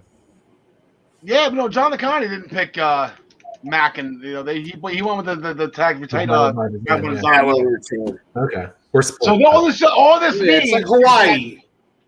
What's that? It's like Hawaii. Me and you are on the main island, and then we got the other two on their own separate. All this means is that TJP and Fallah Bahh are going to win the belts. So this is just an irrelevant. Could you imagine? Bracket buster. Yep. So Deonna Purrazzo, she defeated Lady Frost, who I'm assuming is Glacier's daughter. She retained the Knockouts Championship in an open challenge. Nothing on Glacier's daughter. That was cool. Oh, I see. Gail Kim said she'll have a mystery opponent for Deonna Purrazzo at Slammiversary. Quote, be prepared for the fight of your life. So this begs the question, who's going to be fighting Deonna Purrazzo? We have a couple theories here. I don't know if you guys want to go on. Yeah, let's do that. John DeConnie is our senior Impact correspondent. Is this CM Punk? Most definitely. Okay. Yeah, this gets harder and harder to this match gets really hard to pick, not knowing who they're going to put in here, because if this is where they're going to spring Su Yung, Father James Mitchell took Susan aside. If Su Yung comes out again, then I think Deanna retains, because, okay, you sprung her on me once. This time I was already thinking about it, possibly being her. She'll look very scared to begin with, but in the end, she'll wind up retaining. If they bring in someone totally new, someone who's, fresh out of the Future Endeavors class or something, then maybe Deanna loses here, but I still think Deanna's got the AAA match at the end of the summer, and weren't they booking that as champion versus champion? So I think Deanna retains here, regardless. Ryan Joy, you're our news guy. You gotta sort through some stuff. You got eyes on Taylor Wilde? Yeah, where's she been? I don't know. I haven't heard anything about her. But we all get focused on the WWE releases, and then they surprise you. Impact surprises you with the Motor City Machine Guns and things like that.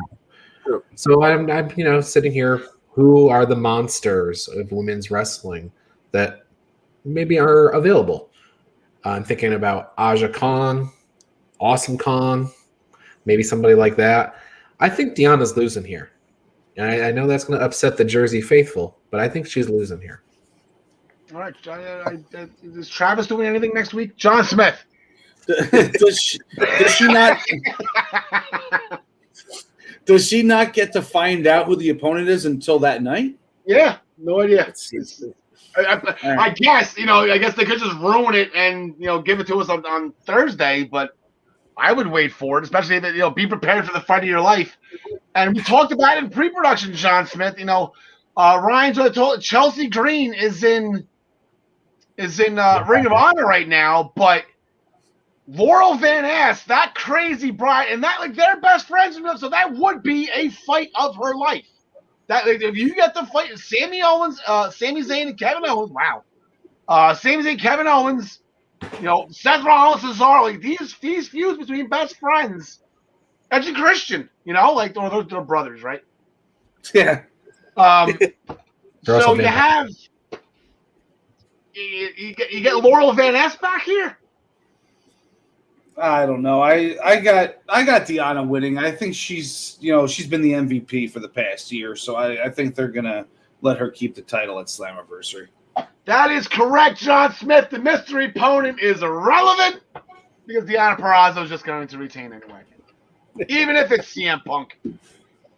Just so you know, Tyler Adelle, he did not send me his picks of Slammiversary, but he is actually pretty consistent. Anytime there's question marks on pwp.com, he'll check them off.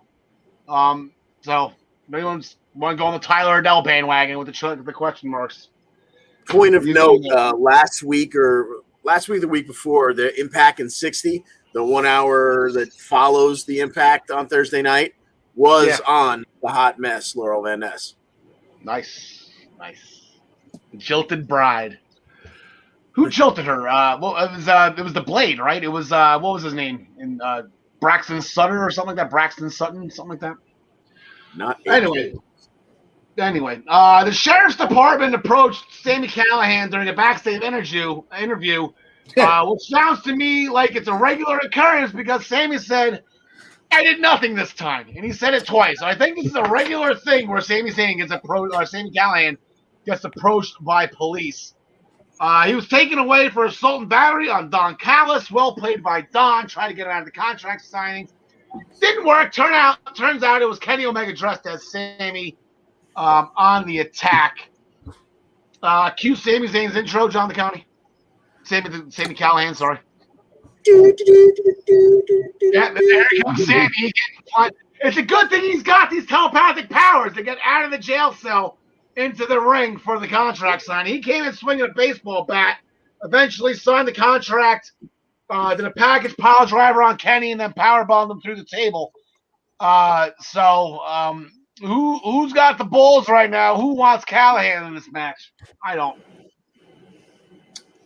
Too early. Nah, he already, he got his rub by getting to beat the crap out of him this past week. So Now Kenny's just going to beat him with the one-winged angel, and that'll be that.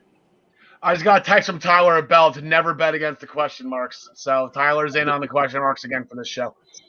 John Connie, any way Sammy wins this? I mean, maybe if this was a little later, maybe if Kenny had dropped his AEW title, and maybe it was time to take the Impact title off him too. But I don't think the timing is right here for a title change. Now, Ryan Joy, the old math equation. I'm going to talk math here for a second. If A is greater than B, if A is greater than B, and B is greater than C, then A is greater than C, right? Common sense. Mm-hmm. 3 is greater than 2, 2 is greater than 1, then 3 is greater than 1. Okay. So if Sami Callihan beats Kenny Omega, does that mean Tessa Blanchard can beat Kenny Omega?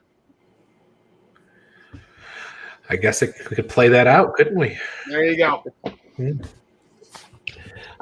Kenny Omega holds the title here, though. Yeah. I don't think we're going to have that issue. I don't think we're going to have to worry about solving that math problem. No, I don't think so either. I think Kenny Omega's got this. So I just figured I'd just throw it out there. So that will do it for Impact and Slammiversary. We're going to switch gears to the WWE. And before we do that, want to bring in a very, very special guest. Let's get these off here. I'm going to pull the Johns down for the second just to make sure she gets the proper due in the top row. Ladies and gentlemen, Maggie May. She's an intellectual Maggie May. All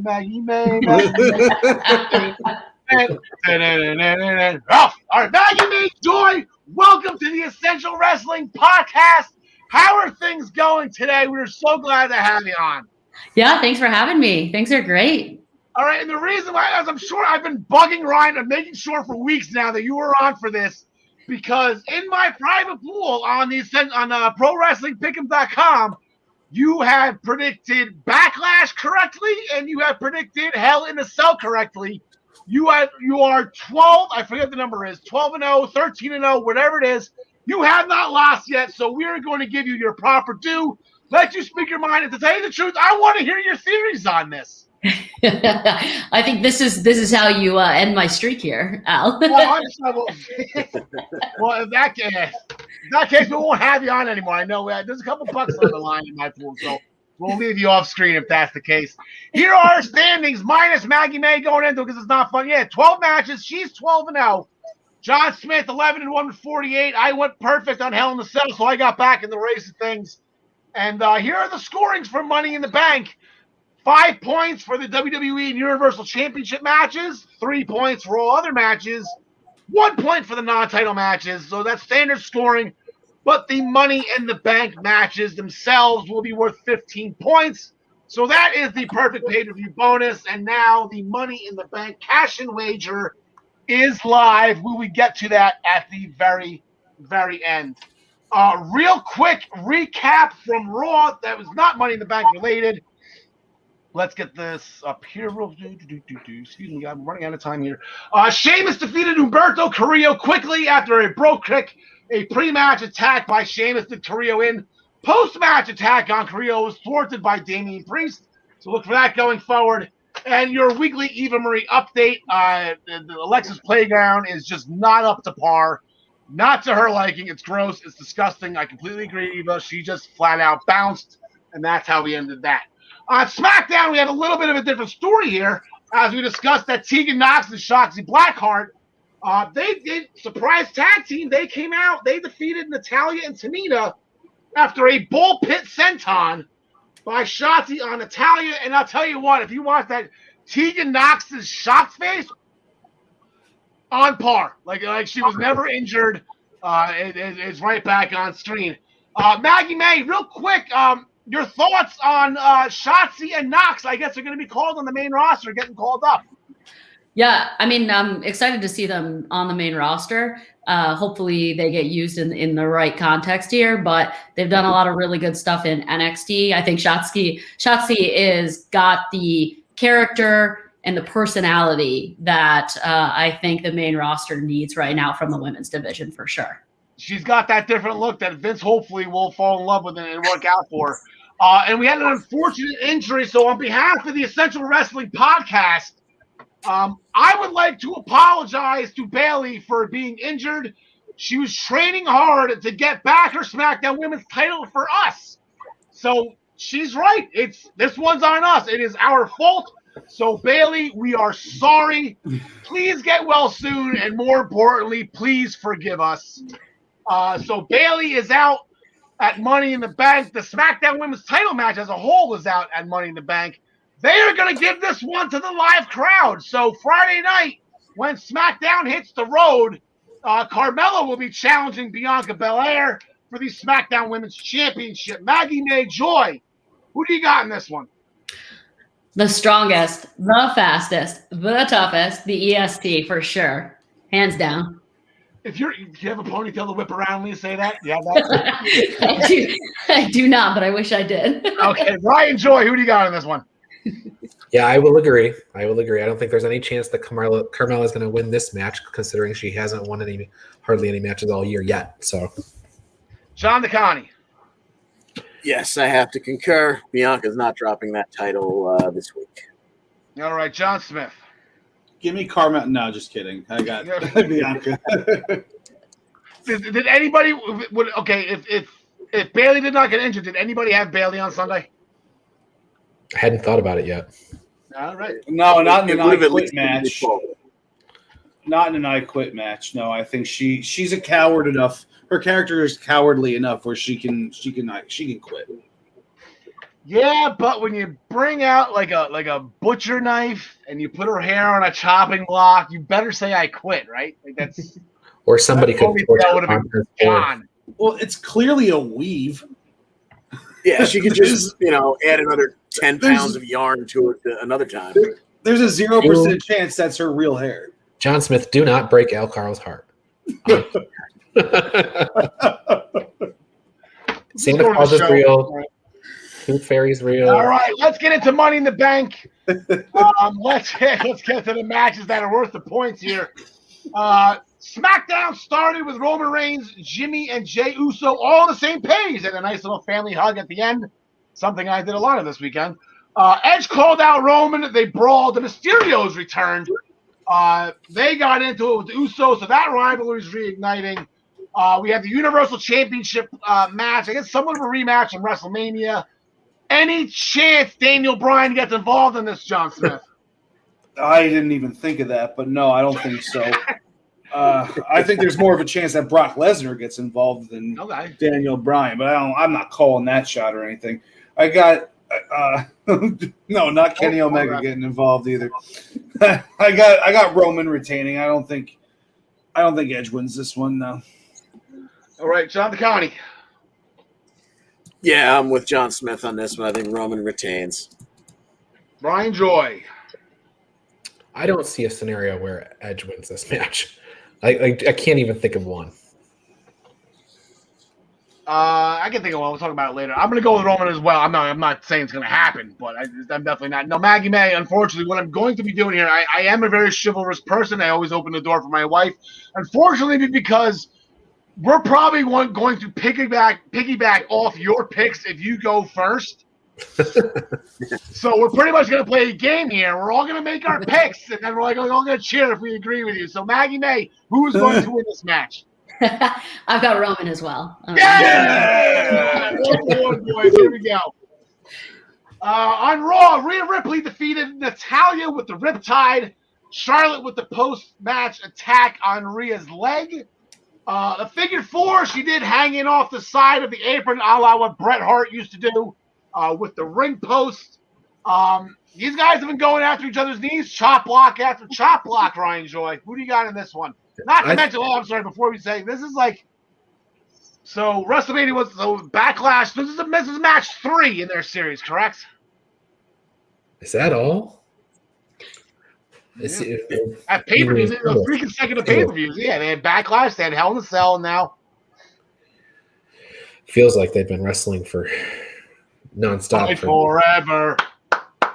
Fight forever. I'm going to take Charlotte here. All right. John DeConnie. Yeah, I've already lost points betting on Charlotte twice already, so might as well. Charlotte again. Well, Charlotte won at Hell in a Cell. 2-0. We got the points for Charlotte, John Smith.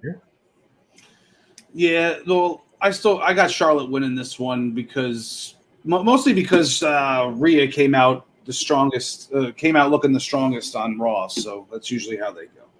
Yeah, that was the go home show.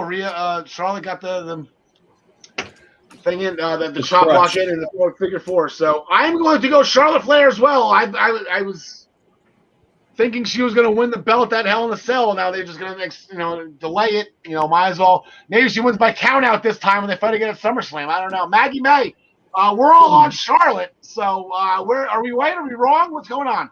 This is where I'm going to differ with you. I'm definitely going Rhea on this one. Can I change my pick? This is we've seen Charlotte fight everyone. I mean, I know that the draft's coming up. I know that they're calling up some people and whatnot, but I don't think Rhea's time's up yet. Okay. I think it's one of those things where I think it's a way to get another reign under her belt where she could just lose to the Money in the Bank. Not on the pay-per-view, but it's just a good way to get another what is she, 13 time right now? Get her up to 14 or whatever. Right. That's a good point.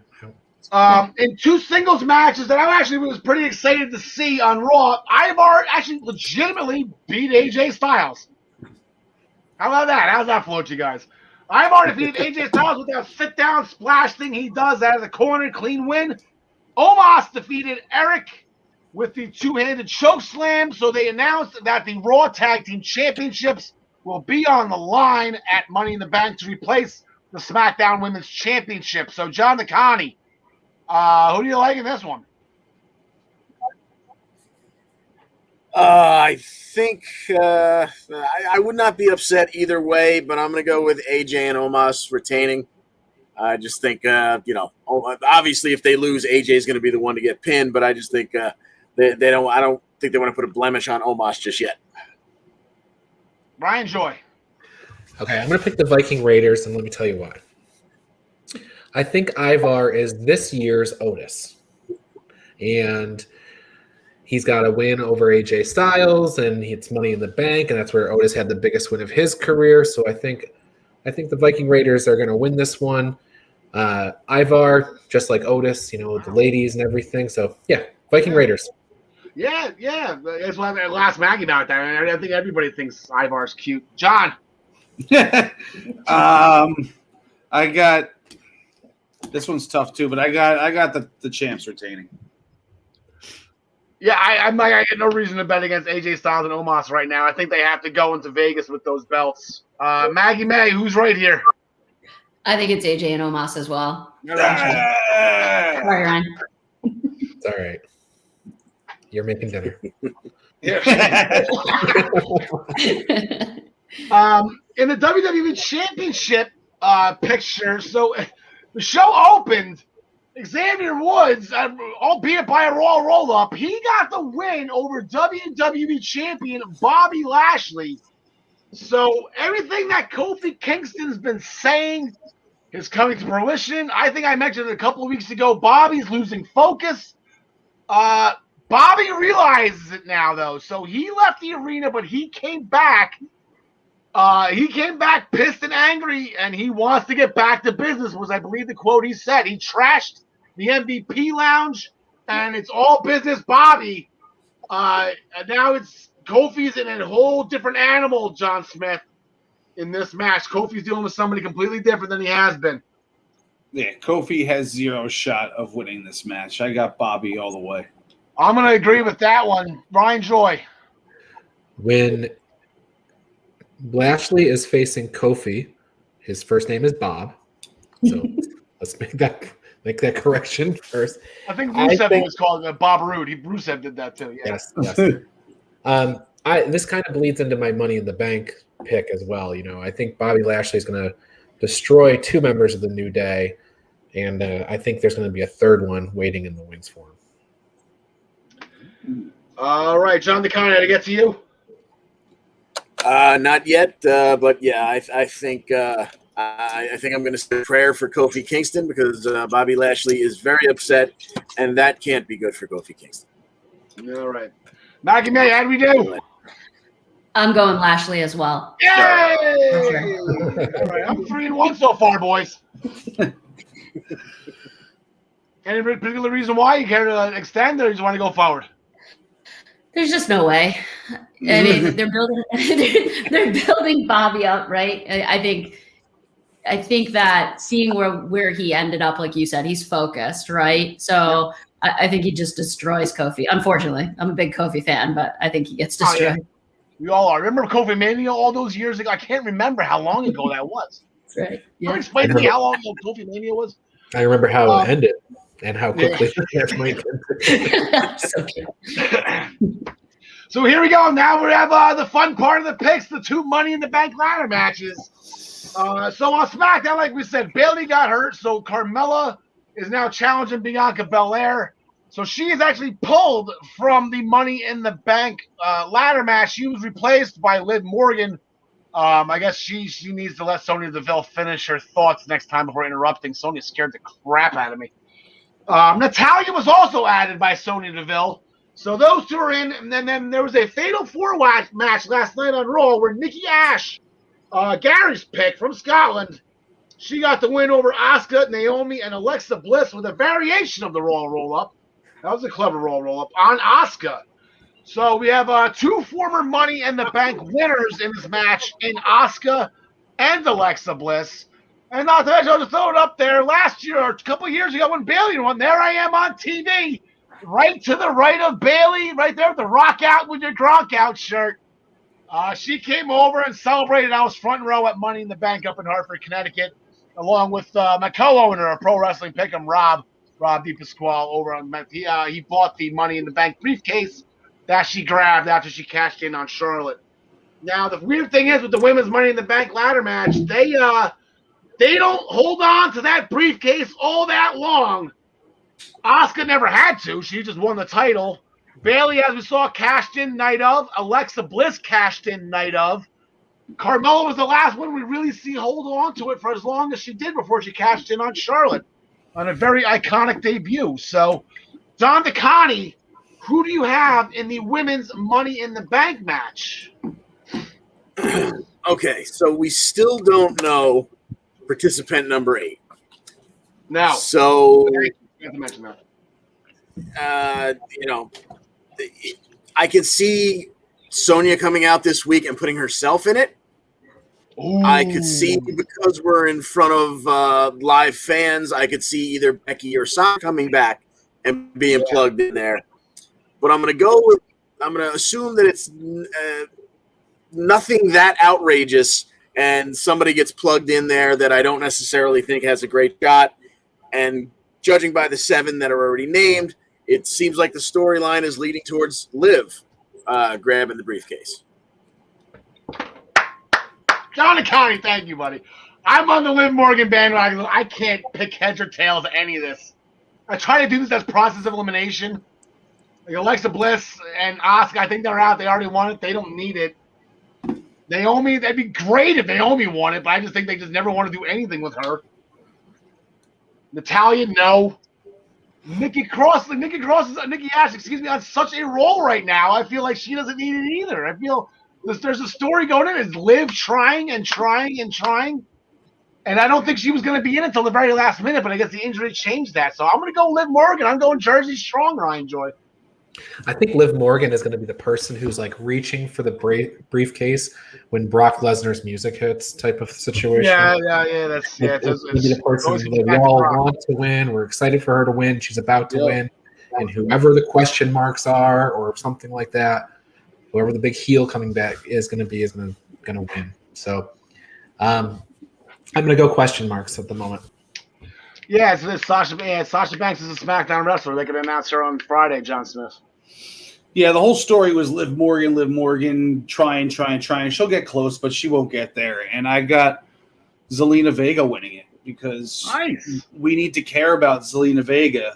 And I don't think anybody really does right now. And she's going to – I mean, like we all – I don't know how you guys feel personally about her, but like they haven't given us much of a reason to really care much about her. And I think the briefcase works best on a heel if it's going to be around. If it's going to be around, if they're not going to cash in night of, which Zelina Vega's on SmackDown and Bianca's not even fighting on the pay-per-view, so I think that works out. So I got Zelina winning it.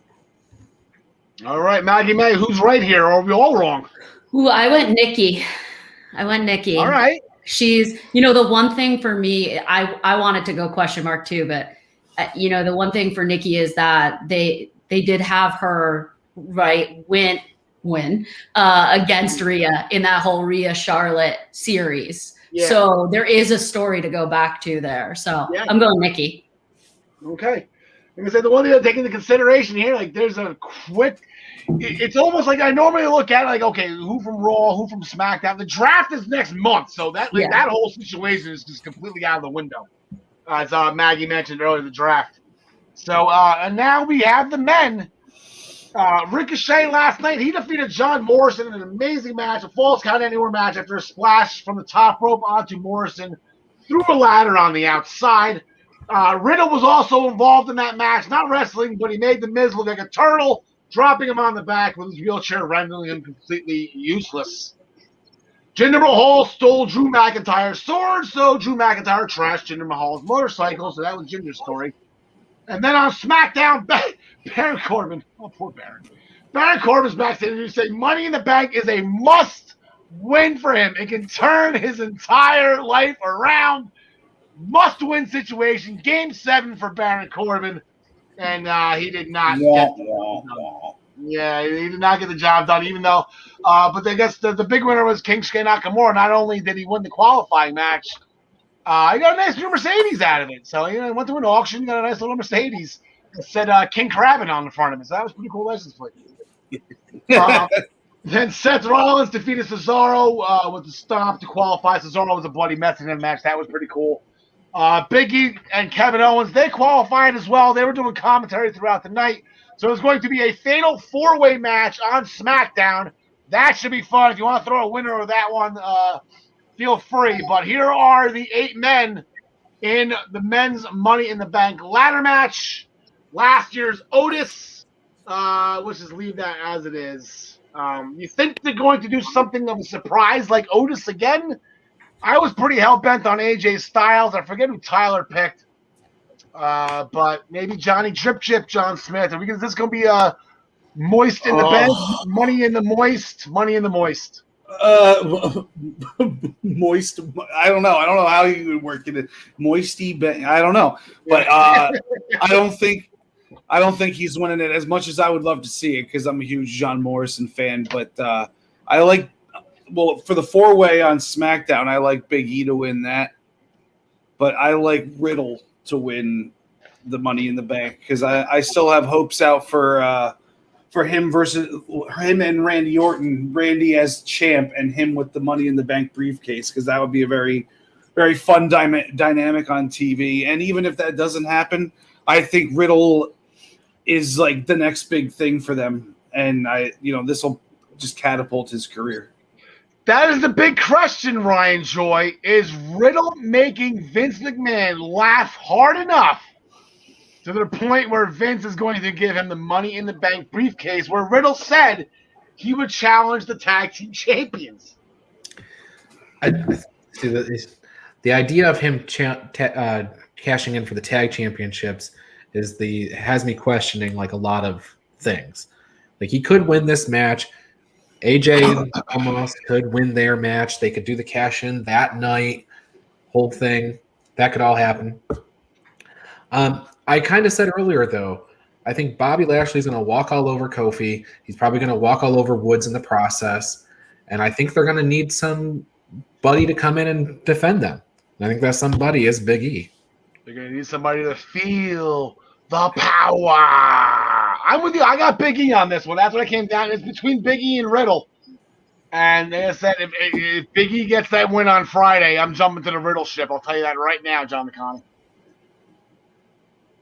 Yeah, exactly. That's exactly what would happen. And it's going to happen if I pick Big E here because that's exactly what happens all the time to me. But I'm going to stay away from that for now. I had Big E winning, all along, especially after the first 4 qualifiers, or first 3 qualifiers at least.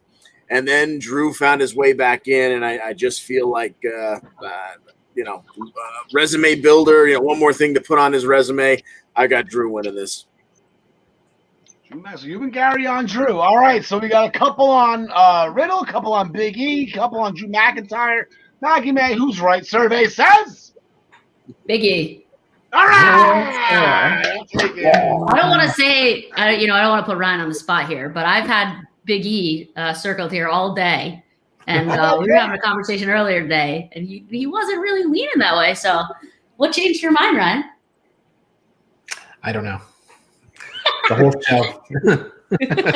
Why'd you make your picks? So now the last. I'm sorry. Go for it, Ryan. The real formula here, because she gets all these perfect pay-per-views, is that she asks me who I'm going to pick, and she picks one off of me, and then she gets that one right, and I get it wrong. So that's what's happened the last 2 I'm nervous, though. We've been pretty aligned here, so this could be dangerous for me. Yeah. Well, actually, here's the true test of that. Tyler Adelle. I forgot to say his Oh, pick. yeah. Tyler Adelle. Stay away from his picks. Stay away from him. So who did Tyler pick? Let me just pull this up real quick. I pick All right, Edge. Bobby Lashley. He's going with Edge. All right, we're in the clear with that. He's going with Edge. Rhea Ripley, Seth Rollins, Alexa Bliss. And then he's calling the cash in. He's picking Edge because he wants Rollins to cash in on Edge. He's gonna pick the cash in right away on the first night. So they had an interaction on SmackDown on Friday, and they still remember 2014. So I'm not insane. So they're gonna do something. That's probably SummerSlam, which is great. But Tyler's going for the Money in the Bank cash-in wager now at ProWrestlingPick'em.com. This is the only way you can lose points. You can do the cash-in wager. If you say yes, if they cash in, you get a bonus 20 points.